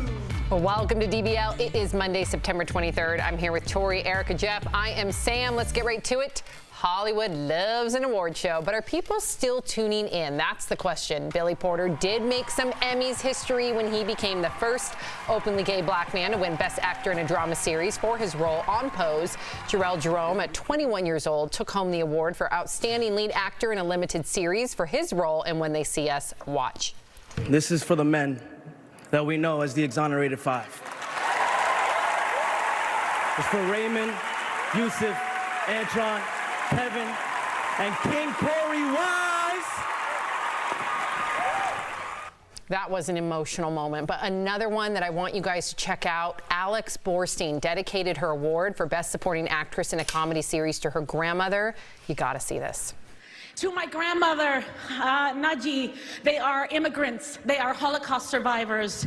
My grandmother turned to a guard. She was in line to be shot into a pit, and she said, "What happens if I step out of line?"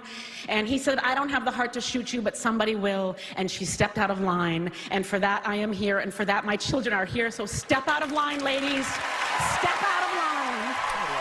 An awesome moment. It's gone viral, but that's the thing, though, Jeff. It's gone viral. Their numbers were down 23%. Last year was an all-time low. This year is worse than last year. Are people tuning in?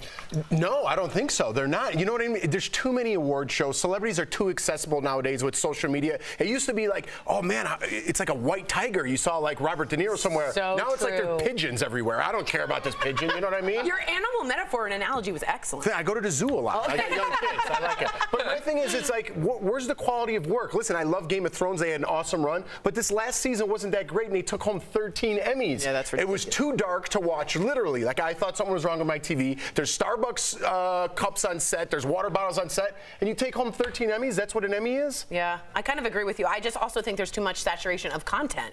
I'm watching British mysteries, Swedish detective mysteries, and very specific antique road shows. So I'm not watching any of these shows. So I just think, I know Joel's watching it with me, but I just think everyone has their own niche thing, and sometimes it's not with the Emmys. So I didn't really have a lot invested. I did like Michelle Williams' speech too. I would highly recommend you check it out.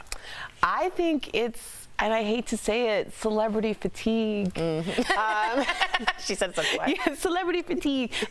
You know, and it's a shame because we see these stories and they are real life American stories. They're not the Hollywood tale, but people aren't hearing it unless it goes viral because people are choosing not to tune into the award shows.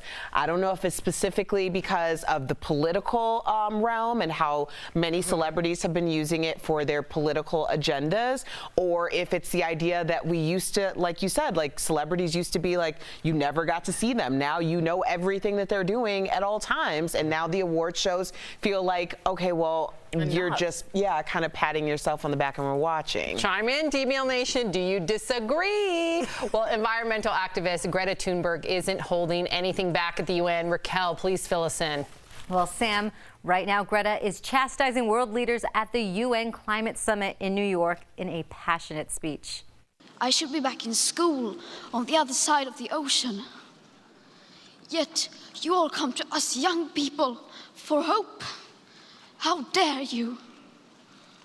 You have stolen my dreams and my childhood with your empty words, and yet I'm one of the lucky ones.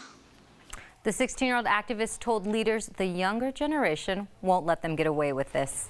Wow, stolen her childhood. She's right. I mean, she gave up school, last year at 15 to do that climate protest by herself. That's right. The only one, and now it's led into this big thing, Erica. But I've always said I'm so full of hope when it comes to our youth, but how dare me, place it on them?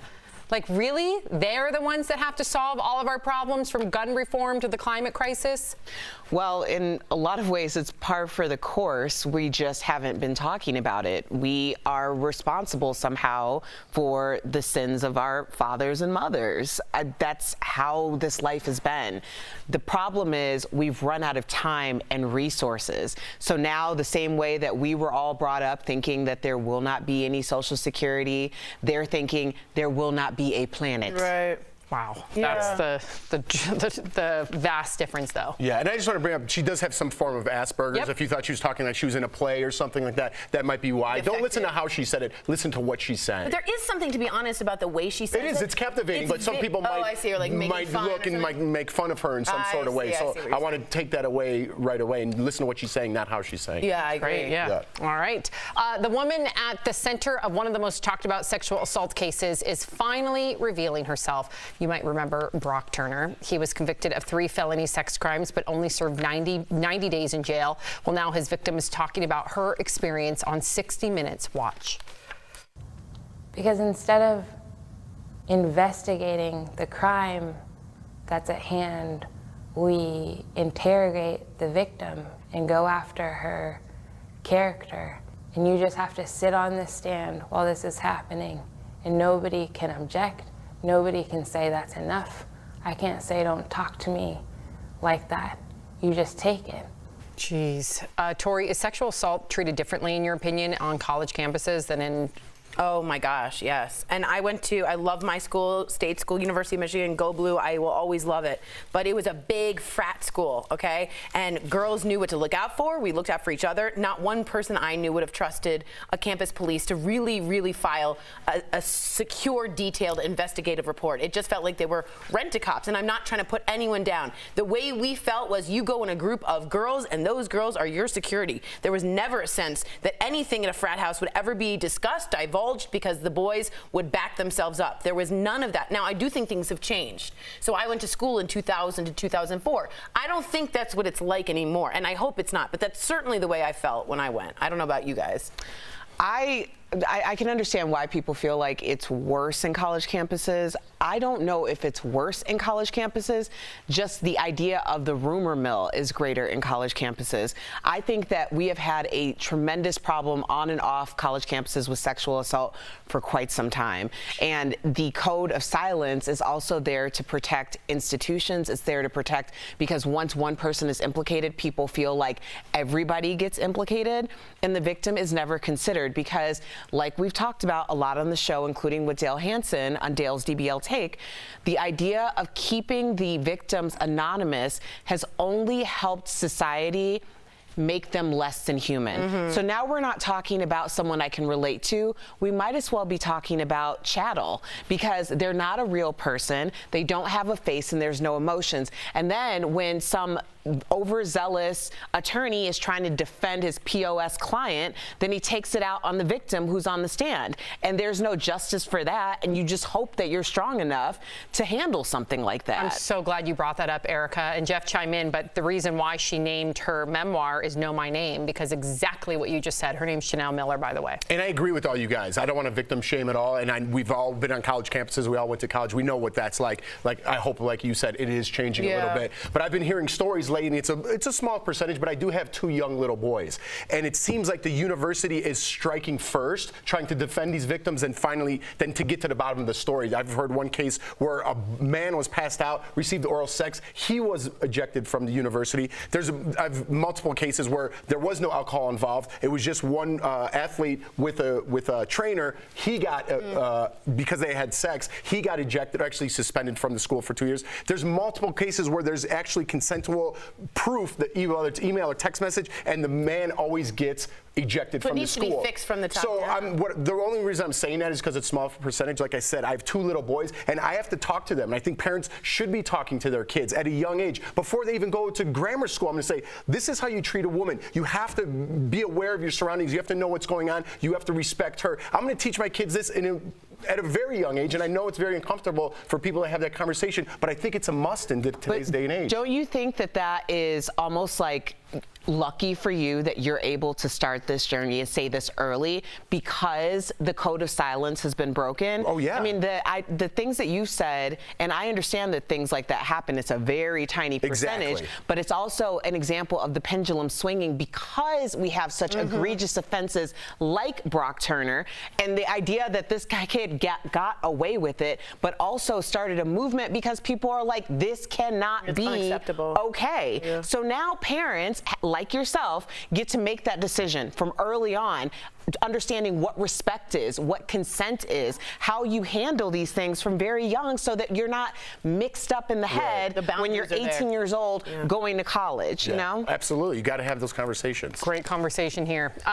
We got to give a big DBL shout out to this 21-year-old college student. He was the only employee working at a hotel in Beaumont, Texas during a flood. He ended up working a 32-hour shift, and all the hotel's guests were counting on him for everything, and they are calling him a hero.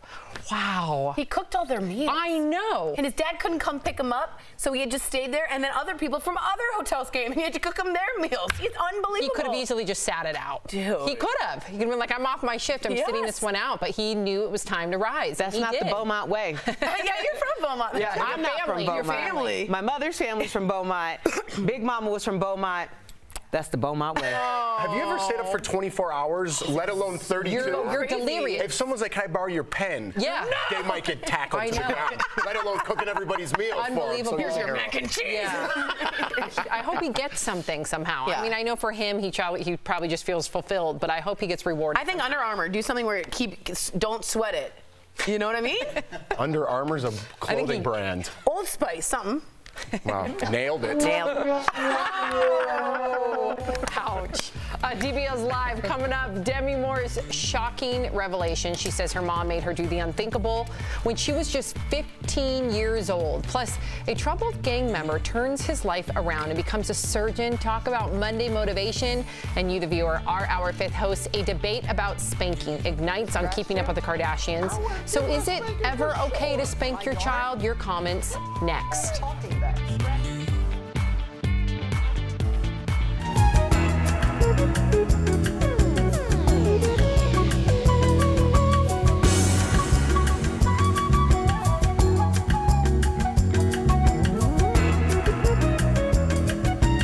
Sam, and this is so excited. This is Stephen George. Sam, did you hear about Germany? This is Angela Merkel investing $60 billion for climate change. This happened yesterday. She just announced that Merkel is aiming for a clean society by 2030. Wow. $60 billion. You know what's an interesting conversation I was listening to on a podcast? Or sorry, you finish your thing. Okay, I just had a different thought in my head, but finish your. No, I think that there's a lot of other countries that are taking the lead on fighting against climate change, and unfortunately, we're not. We really aren't. I mean, we pulled out of the Paris Agreement. We are on the low end of the totem pole when it comes to the people advocating for the future of our planet, and it's a disappointment. It's beyond a disappointment. It's a failure. What I was going to say But is thank you. I was listening to an interesting podcast, and it's a world problem. You know what I mean? When you talk about climate change, even if United States changed all their things to make it perfectly green friendly, there is no such thing. But it's a world problem. A lot of other countries are using a lot of emissions and polluting the earth a lot more than any other countries. I guess I can say. You're right. Like China. Yeah, I know. India. I mean, Yeah. China. But that's why it's important like to be part of something like the Paris Agreement, Right. because then you have power and numbers to go after those countries and leverage. stronghold them. Like you said, stronghold. It's questioning. I do want to know from you guys, the DBL Nation, if you're a Trump supporter, do you also support him leaving the Paris Agreement? Remember, that agreement is between a lot of Western European countries that all said, yep, this is happening. We're going to make sure to do this together because, as she said, an alliance can stronghold China to say, hey, look, we're doing this. We got to do it. Do you guys agree backing out because it's America first in sort of an isolationist type of way, or not? Yeah. We need to define what global warming is and what it entails. Because as soon as someone hears that, right now you're probably screaming at your computer. It has to do with pollution and cleaning up the oceans and a lot of different things. So look into it. Yeah.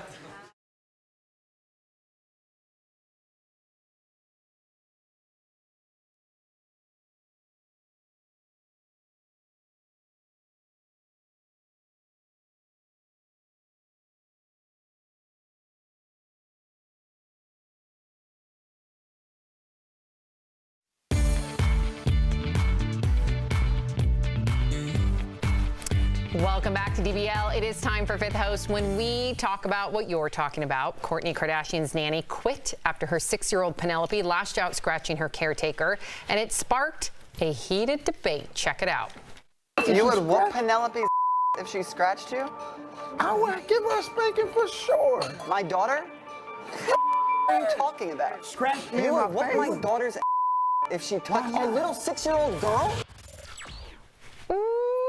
DBL Nation, you guys are writing in faster than I think I've ever seen you write in before. So is it ever okay to spank your kids? Take it away, Tori. Yeah. Linda from Facebook says, no child should ever be spanked. There are ways to discipline children without physical harm. Linda, I completely agree with you. I'm against spanking completely. I was never spanked. However, I'm never going to say that if it works for you, I just disagree with it in my family. Now, here's the main problem I have. Corey doesn't have children, and he should not be speaking about touching another man's child. Period. Hard stop. Ironstone from Twitter says, I don't think a spanking is abuse. It teaches discipline and respect. This is what is wrong today. Everyone is scared to discipline their kids, which has led to a society full of disrespectful adults. Ironstone, I understand what you're saying. I know people disagree with spanking. I do think that spanking is okay if that's what a parent decides to do, if they're of sound mind and not abusing their child. I was spanked and my siblings were spanked. We turned out okay, even when people who said that it was completely wrong and their children have turned out not okay. So I think that it's a case-by-case basis. Would you have allowed someone else, would your parents be okay if someone else said, if they did something wrong, I would spank you?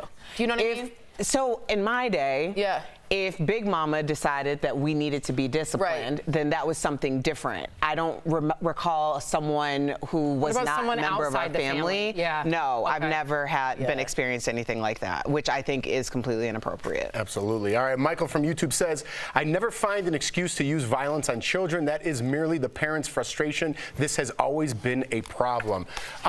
We're talking about, putting your hands on someone else's child. That's what we're talking about right now. And as for me, I would never do that. Whether it's my family, whether it's that thing in my mouth, whether it's my nieces, whether it's my neighbors, I would never put my hands on anyone's child on this panel. I guess Sam's. But I mean, that's absurd to me to think that you would do that. I would be, if someone put their hands on my child. Me too. I would be out for blood. Yeah. Literally. Even if they threatened it, wouldn't you guys be like, what don't you you dare touch my child. That's something that that a parent should determine in their own household, but a parent and that child's parent. Right. Debbie from Facebook says, a spanking is totally different than a beatdown. I think more kids need spanking these days. It might help them lose the attitude. We are raising a generation of entitled brats. Listen, I can only go by my years at Dr. Drew. We had countless and countless parenting experts on, and doctors and child psychologists that would come on, and the research that they found over decades worth of research was that it teaches children to hit, and that boys will act out more aggression, with more aggression, and girls will act out inward.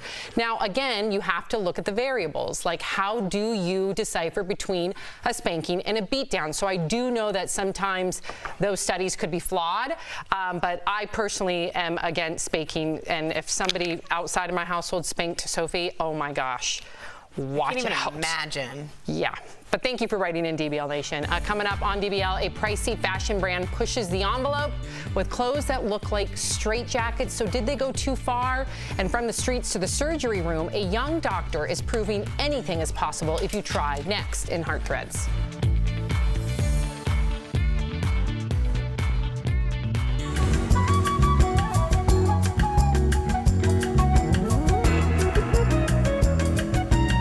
Breaks. I'm Jure Banks, and we're talking a little bit more about some Emmy fashion that was happening last night. Now, earlier I was telling you guys a little bit about what I disliked, what I was kind of feeling in the middle about, but now I'm telling you my personal favorites. Now, you're going to see Steph's DBL favorites in just a few. We may have disagreed with a couple of them, but I'm going to pull up a couple that were my favorite. Ava DuVernay. Amazing. I believe she was the director from the Central Park 5. I forgot the actual show was called on Netflix. However, her dress was phenomenal. She is actually really known for completely covering her body during a lot of these more red carpet moments, which I just think is so regal and just classic beauty. I just thought she looked phenomenal. Niecy Nash, Oh my God, I've been obsessed with her from the moment I saw her last night. She looked amazing. And if y'all didn't know, Niecy Nash is one of my favorite actresses of all time, way before all the way back to Reno 911. And she has really came a long way to show that she's a progressive actress as well. She's not just a comedian that has a bomb body. She can really serve you a great dialogue as well. So I thought she was an amazing actress, or amazing look last night overall in general too. Another one of my favorites was MJ Rodriguez. She slayed. She is from Pose, actually, and she had a beautiful Jason Wu hot pink dress on. So now, for more favorites, make sure you're staying tuned for Steph's her hot fashion tips and hot fashion picks from tonight, or from last night. There we go, one of those.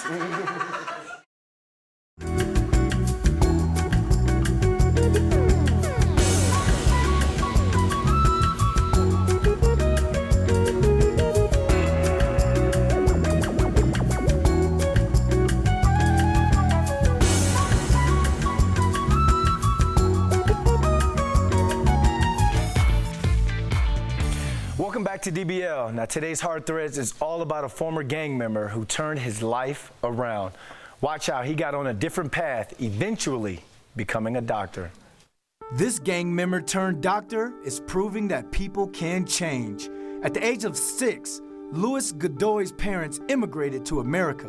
Louis and his siblings worked on the farm after school. I hate doing that stuff, but I learned the strong work ethic that I picked up from my parents. But as a teenager, Louis quickly got mixed up with the wrong crowd. He was expelled from high school and began working as a mechanic, cook, and a construction worker. One morning, Louis heard his parents getting up at 4 a.m. to work. It was for me and my sisters, and that's when I had this extreme sense of guilt. Louis decided to change his life and go to medical school. He would study early in the morning and go to class, then help his wife with their 3 kids. Now the former gang member is a heart and lung surgeon resident. If you want something bad enough, you can make things happen.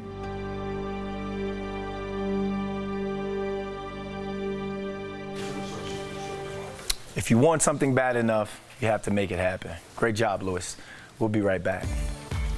Promotional consideration is brought to you by... Welcome back to DBL.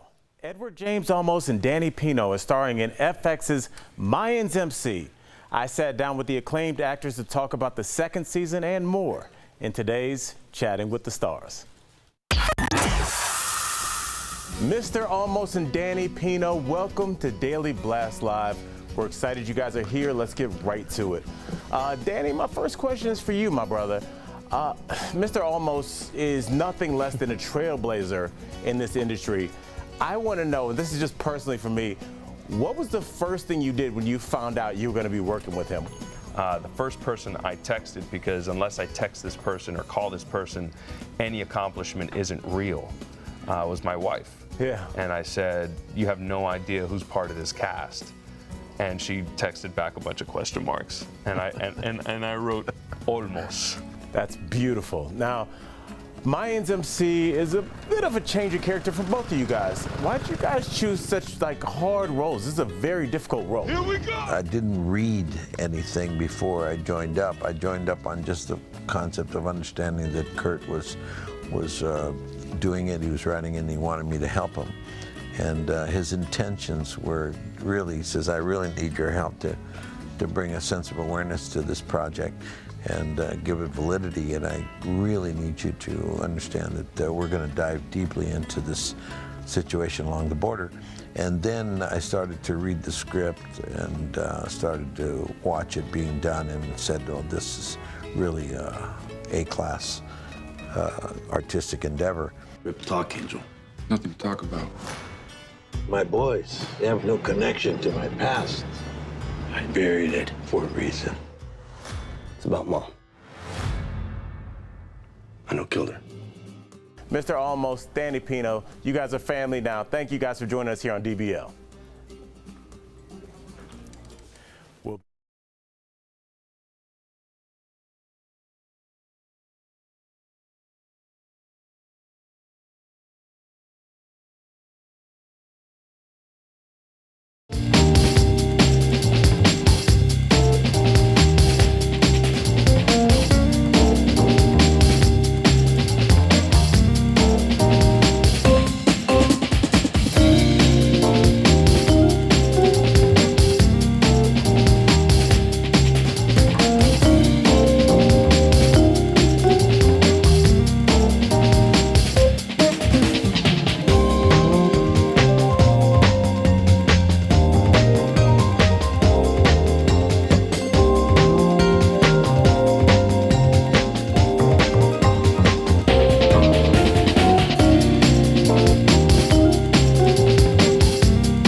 DBL moving forward is going to be the most bold version of the show that anyone has ever seen. I think you've got to go big. You got to be brave. We're going to continue to be who we are. We're going to continue to be real.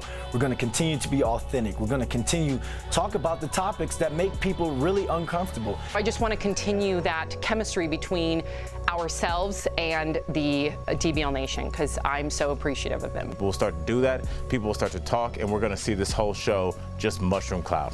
Boom. Boom. It's full speed ahead. I get people writing in or writing to me personally that are within the industry, and they're like, you guys really get to say whatever you want. And it's true. That's not the case on other shows. No, and I watch other shows. You know, I just happen to click by and compare ours, and I'm not even joking. Obviously, I'm gonna be biased. Ours is way better, and I'm like, you would never say that. Don't tell me that looked good because it looked terrible, and say that. But they can't because they're gonna run into that celebrity at some point. We're not gonna run into them here at Denver. Yeah. We really don't care. No. Yeah, we just don't. We have no shame. That should be our slogan. We have no shame.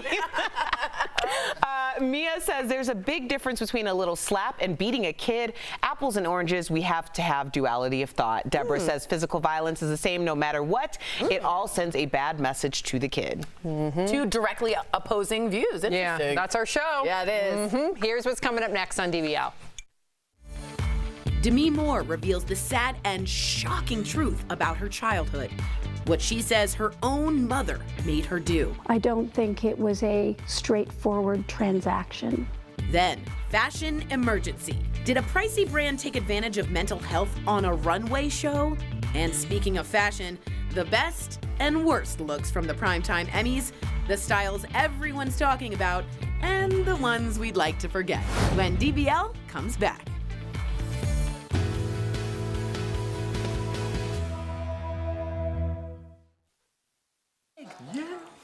All right, guys, I do want to bring up a sports topic. I just want to let you guys know. What are the three things? Eli Manning. Okay. Yeah. What is Eli Manning on? What team is he on? He's on the Giants. He sat out because he was not doing well. And this guy, I think it's Daniel Jones. Am I right? Daniel Jones came in and scored like he did. He pulled like a Tom Brady, like coming off the bench like a Drew Bledsoe. This guy killed. He got 4 touchdowns. It was an incredible game. It was like what you wanted to see. And in the end, I did see Eli Manning give him a pound. So there's respect there. But I mean, crazy game. I want to know what Brandon thinks if he's. I don't think he's here. But it was over here talking sports. I know. Did you see the Daniel Jones? I know you guys are on a We're doing Lil Jon. Quotes. That's hilarious. No, so I really thought it was. Did you watch the game? No, did Which you? game? The Daniel Jones You watched the Giants game. I only saw it at the end Where'd because it was you such a watch big it? thing. At our house. Well, I didn't get the game. DirecTV Now. Oh, I got Xfinity. I get the worst NFL games. Oh, I'm sorry. Yeah. I didn't mean to rub it in like. Yeah, I'm sad about Sorry it. about that. Anyway, it was incredible. What the hell was I watching? But it reminded me of an Eli Manning, of the Tom Brady moment where you're like, oh, I'm just going to step in for a second and totally dominate. Michael Loveland.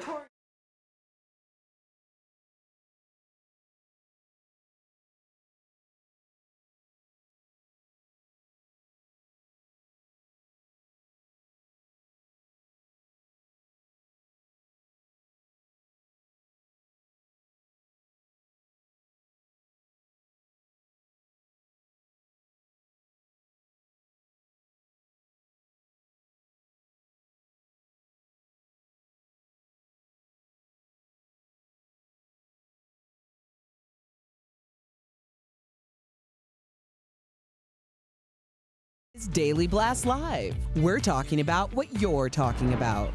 Real, honest, entertaining, live. DBL starts right now. 3, 2.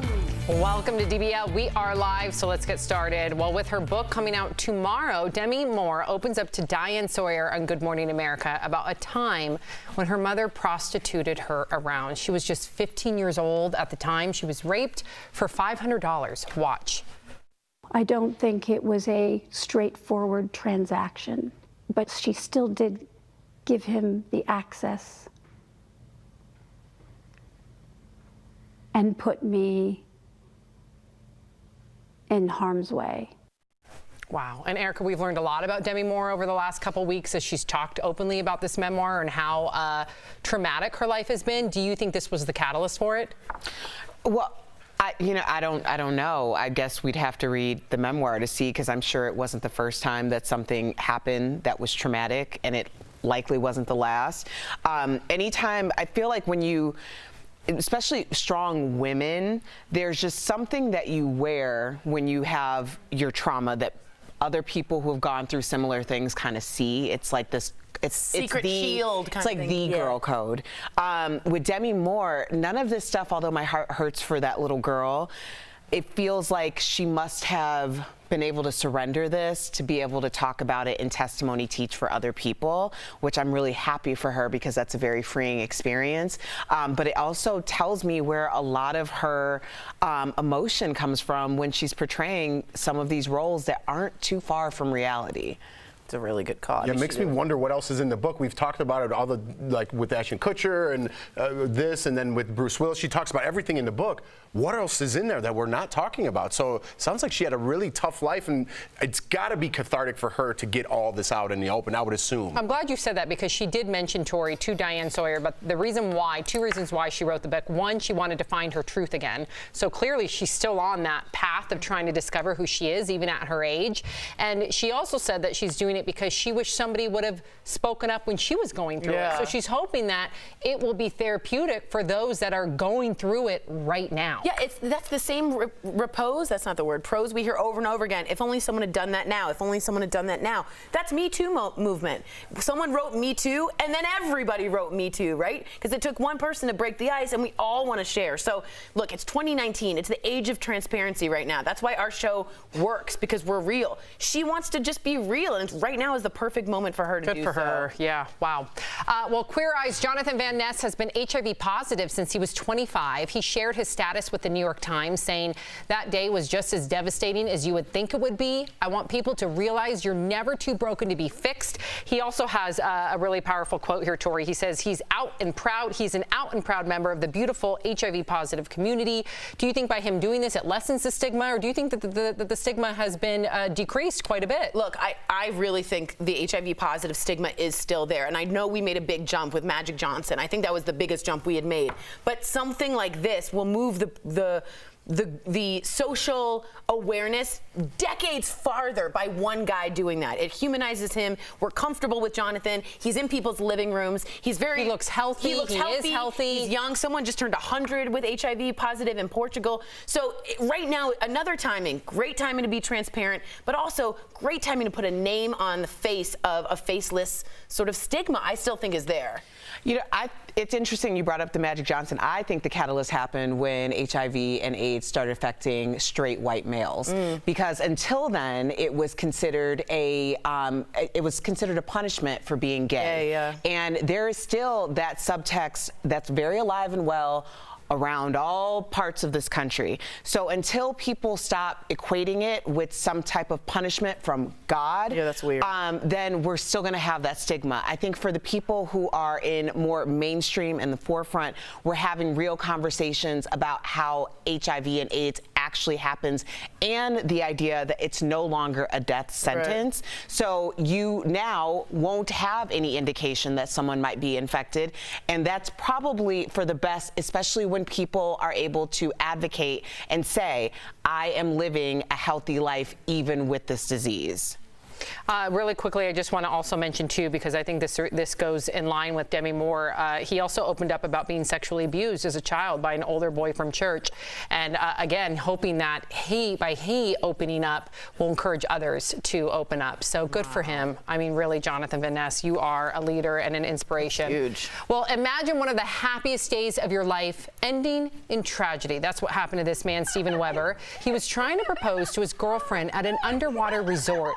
He was holding up signs asking for her hand in marriage and had a ring, but tragically, he never came back up. Steven Weber drowned, and his girlfriend posted the video on Facebook. His family is still searching for answers.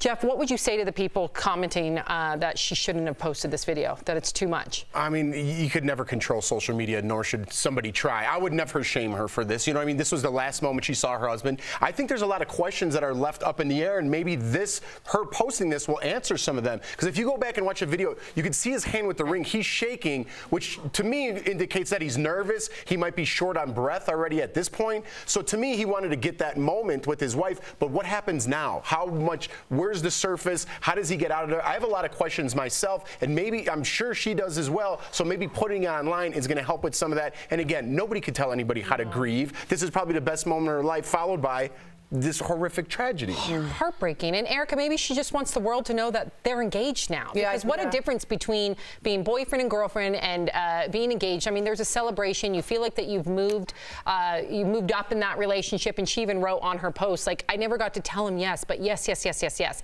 I feel like she was taking ownership. I don't know what her reason for, but I can speculate about a lot of things. One, you have a young woman who's traveled across the world with her boyfriend who was supposed to be her fiance, and now is in a foreign country with her boyfriend, no explanation for how this ended up happening. Then you have all the people on social media with their conspiracies that aren't exactly absolving her of any wrongdoing, questioning what it was about. Even people who are talking about, like, he did all of that for her and he lost his life, you know, like, it's a cold, hard world out there. So by her putting it out there, she's really also offering the only evidence of that day that she has. So it might be cathartic in some ways to be like, this was my last moment and I want to share it as if it weren't the last moment. But it's also giving everybody else everything that she knows. Yeah. What a nightmare. What a nightmare. Wow. Well, I hope that she finds answers. Fashion house Gucci is under fire for using straight jackets on the runway. A model protested by holding her hands up with writing that says mental health is not fashion. Did Gucci go too far, Tori? No, and I think we've got to understand fashion is art. And I also think people like Gucci, Alexander McQueen, may he rest, a lot of people are high editorial, high fashion. It's not meant to be streetwear. It's meant to be over the top. So look, is it a message of, are these images about women feeling constrained? Is it a social commentary? Is it about being produced in a production line, right? Because they're on a conveyor belt. Is it about a feeling of being corseted, right? Is it about a weight issue? There's so many cool interpretations about this. McQueen would have done something like this. I have no reason to say this is a bad idea. And if you did take offense to it, that's part of the conversation of a good art installation, which in some respects a high fashion runway is. I think it's perfectly fine. And I also like this girl doing her thing. I think that worked incredibly well for Gucci. I would wonder if it was a plant because it was very well done. But I don't know if it was a plant because she did come forward calling it vulgar. She did call it unimaginative. Yeah, it's probably not a plant. She said it's offensive to the millions of people around the world affected by these issues. Gucci has not yet responded, but one of the models wearing the jackets called it a utilitarian clothing. Yeah. And that's not the clothing that will be sold. It was just to create an impact.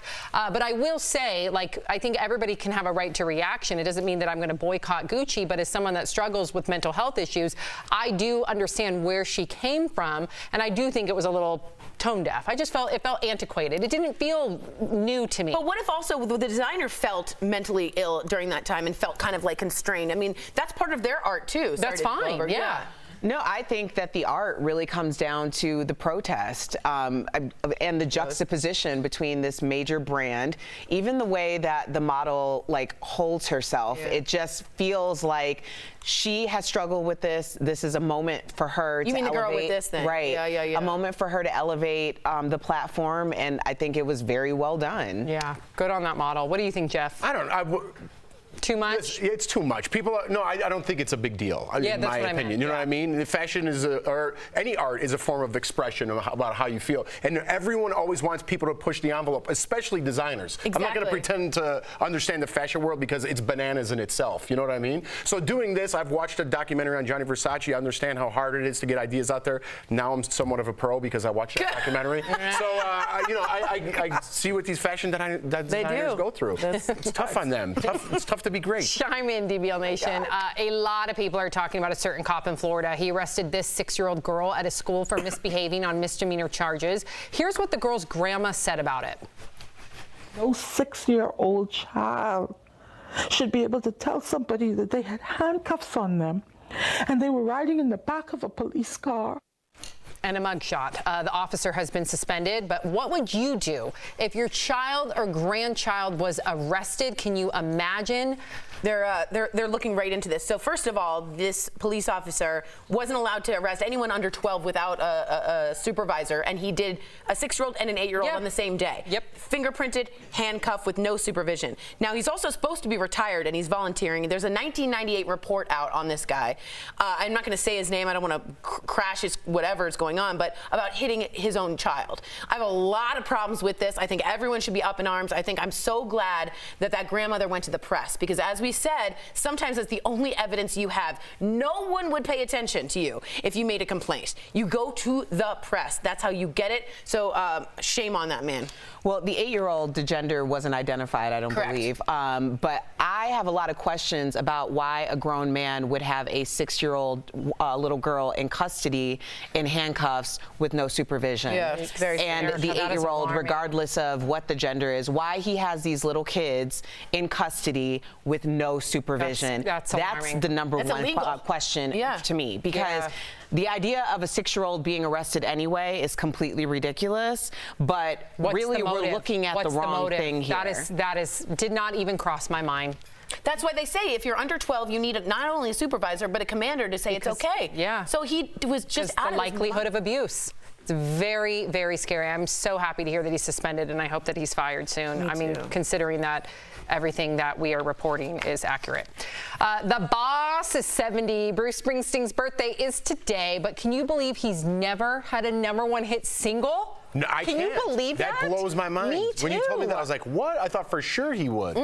He's apparently had an Academy Award, American Music Awards, Brit Award, Golden Globes, 9 Grammys, a Tony. He's had 11 #1 albums, but not an actual single. Do you think it bothers him? He'll be all right. Yeah, he'll be all right. But do you think it bothers him? He's the boss. It probably does. I think it does. You know, especially with someone who has so much success, like in the industry. You think he's like, just wanted that. I just wanted that #1 hit. He said I was listening to him on his birthday. It was on some radio station. He goes, I just want to be a guy that was like playing a guitar with rhythm and blues and looking at the girls. So I think he didn't really expect all of this to happen. Although he was super involved with every little thing. He's a that perfectionist. He is a perfectionist. Major perfectionist. I know. Yeah. Gosh, Dancing in the Dark came in at #2. I'm gonna sneeze. Live. It sounded like Tori's answer.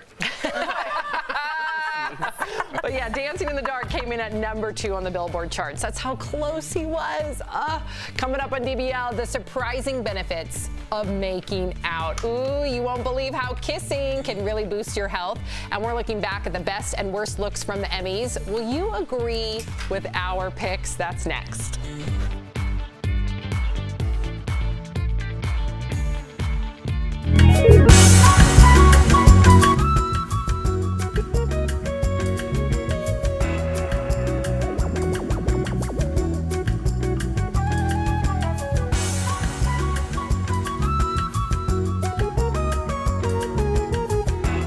Vera Wang, because I go, oh dang, Vera Wang. Like when you're doing Zendaya, for real? Yeah, when she was, what, Steph will say Vera Wang, because I was like, oh dang, Vera Wang. Well, it's good. I thought it was a Zach It is Posen. good. It was so good. Let's see.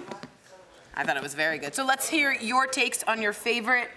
Michael Loveland says Bruce is saving his #1 hit for his 75th birthday. That'd be cool.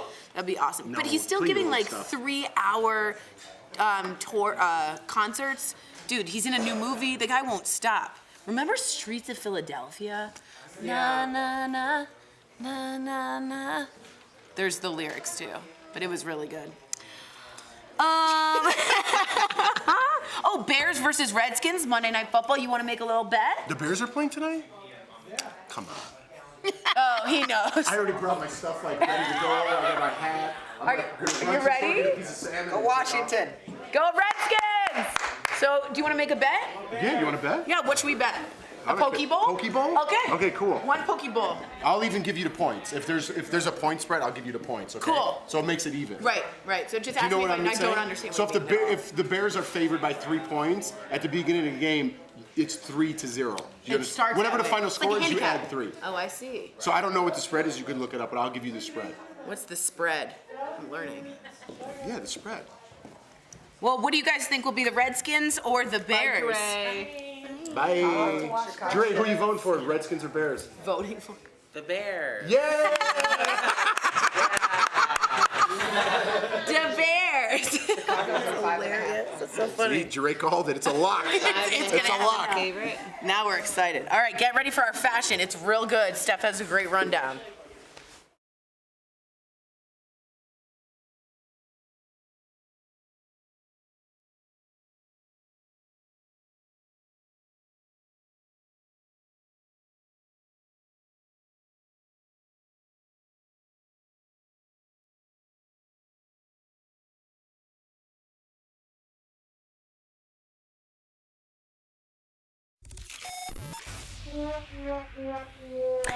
Welcome back to DBL. It's time for my fashion roundup of last night's Emmys, because does anyone really watch for the awards? Of course not. It's all about the best and worst outfits. So let's start with the evening's best look. That would be Zendaya dressed in Vera Wang, and at only 23, the actress is making a name for herself as a fashion icon. Both the internet and myself went into a tiz over this last night. It kind of looks as though Poison Ivy pursued a life of cocktail parties instead of crime, and this is award show goals. Now for the outfits that made me say, what the fashion is going on? Check this out. Just when you thought they were left for dead in the 80s, giant poofy sleeves made a comeback last night. Another classic case of bigger not being better. Is this a rerun of 16 Candles on TBS or the Emmys? I'm not really sure.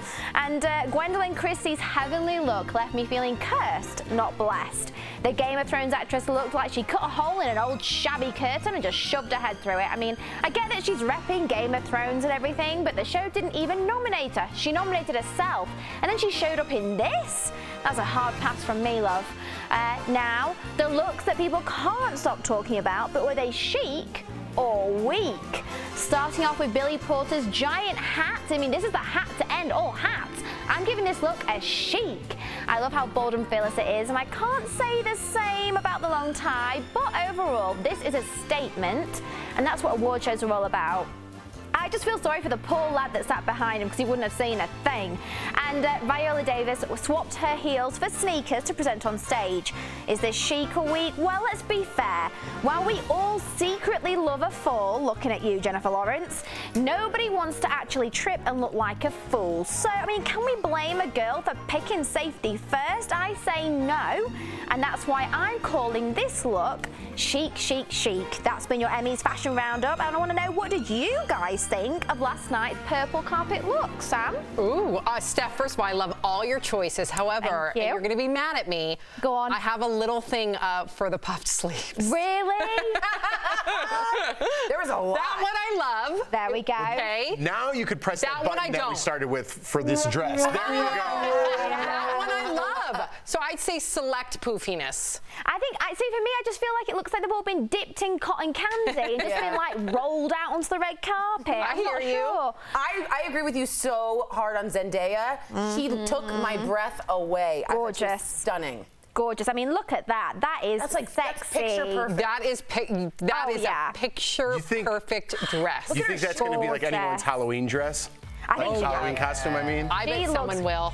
Yeah, gorgeous. I know. Good That's picks the one though, to beat. Steph. I know. God, we got to send Steph there. I want to see what Steph would wear. Oh, I'm excited. Send me. Let's do it. Let's do it. Thank you, Steph. Thank you. Well, coming up on DBL, the surprising health benefits of kissing. You'll be amazed at what a little peck can do when we come back. Hi, it's Raquel here with the DBL Digital team. Right now, it's time for Fast Blast, where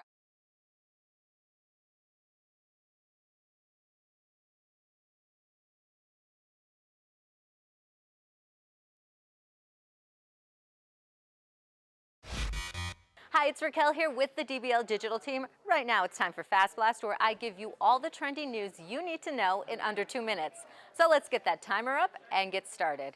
Now, Instagram looks a little different today for its younger users. The social media giant will not show anyone under 18 any ads that feature weight loss and plastic surgery. Influencers have a big impact online, and this is being done as a way to protect users from getting hurt or ripped off. Now, heads up, Apple Watch owners, your watch could actually save your life. Just ask Bob and his son Gabe. They were supposed to meet up to go mountain biking, but Gabe got an alert that detected a hard fall with a location, which was his father's location. This is a feature that lets anyone you list as an emergency contact know if you're okay. As for Bob, he is now recovering, and we're so happy for them. And can you not get enough of Oprah's book club? You a book nerd out there? I am. I'm excited for this. Well, it's heading to Apple TV+, so get your bookmarks ready. A new episode will be available every 2 months, starting November 1st.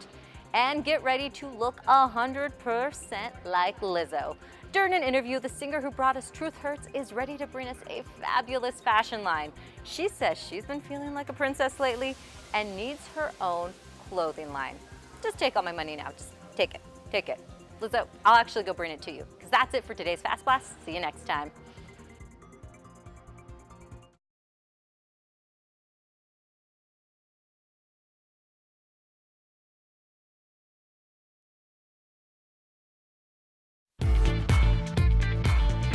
It's time for Rise and Thrive, sponsored by So Clean, where we talk through all the things you didn't know for a healthier lifestyle. Well, kissing may have waned in your relationship, but there are plenty of physical and mental benefits that give you a reason to pucker up.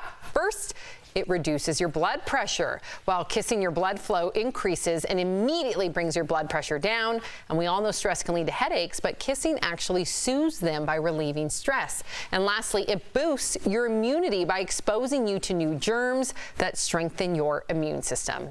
That's sexy. You know what's funny too is I never thought about this, but when you guys, the kids get an owie or whatever, and you give them a kiss, I wonder if that's like it's very soothing in that respect. Yeah, I would imagine. Yeah. I know. And my doula, I remember when I had a doula with Sophie, she encouraged me to kiss when I was in labor, and that How'd that go? Did not go. The last thing on my mind, I'll be real, I was like, hell to the no. Oh, man. But she did say with the dozens of patients that she's worked with that it does increase endorphins, it does relax you. So for those that did do it, it worked for them. Wow, I can't imagine that. We should probably bring back kissing booths. That'd be a good idea, right? In this meeting, it'd be great. It'd be fantastic. It'd be great for business, huh? I forgot that. Yeah, you paid to kiss. Is that it? Remember that? Like a long, that was like in the Revenge of the Nerds. Can you imagine any weird kissing stories, like horror stories where you're like, damn, Jeff? No, but my first kiss with my wife was on TV, and then you know how they amp it up on TV. You hear like Oh my God! You know what I mean? So like it's that. Did you pump die? Up the volume. Did your parents watch it? Disgusting. Did your parents watch it? Yeah, but thank God that's all we did in there. You know what I mean? I can't say that for every house guest. Wow. Jeez. Yeah, that's uncomfortable. Did you watch right it under back? the bus. Yeah. And how'd you feel? Dude. No one wants to hear their kissing. Kind of like I do right now. I know. A little embarrassed. I know. Yep. All right. Well, we'll be right back. And for more ways to rest easy, call So Clean at 1-800-721-2450.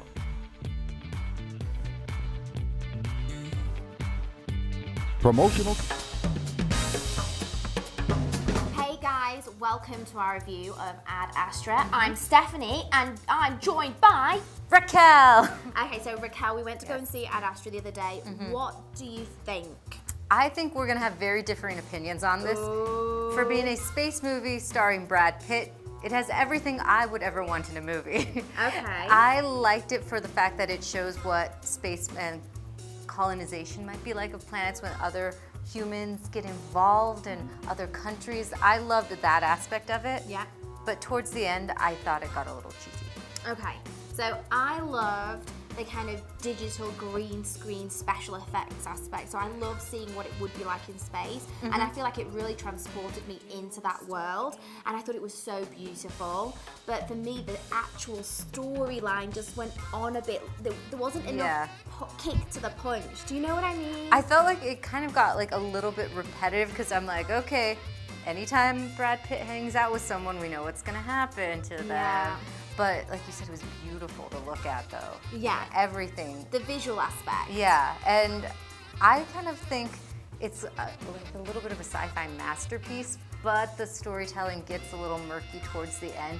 They could have gone so many different directions. Yeah. And then they just decided to go with like the same story in space all over again, like that emotional aspect. I'm not gonna lie, Sandra Bullock and Gravity was way better and stronger than this. Brad Pitt and Ad Astra for me. Yeah, they are similar, especially the endings, and I will say Gravity was stronger, but this one was more beautiful to look at. Okay, so cinema, red box, or don't bother? If you like the idea of having all the visual effects and the sounds and all the things for that aspect, go see it in the cinema. If you just want to casually see it, definitely go Redbox. What about you? Cinema or don't bother. All in or don't even waste your money. Very, very strong. All right. See you next time.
Welcome back to DBL. We leave you with this heartwarming viral video of a service dog named Nala taking a quick siesta with Donald Duck. Nala and her handler Megan visit Disney World every week where Nala, quote, loves the rides. Oh, you guys. Oh my God. That is so sweet. Disney's actually quite good with service animals and I know they are. accessibility, so that's great. Why don't we get pants on Donald Duck already? You know what I mean? Winnie the Pooh, too. Yeah, what's He has going a on? tail. You'd have to cut out a hole for his tail. That's fine. We'll see you same time, same place tomorrow. Bye, guys.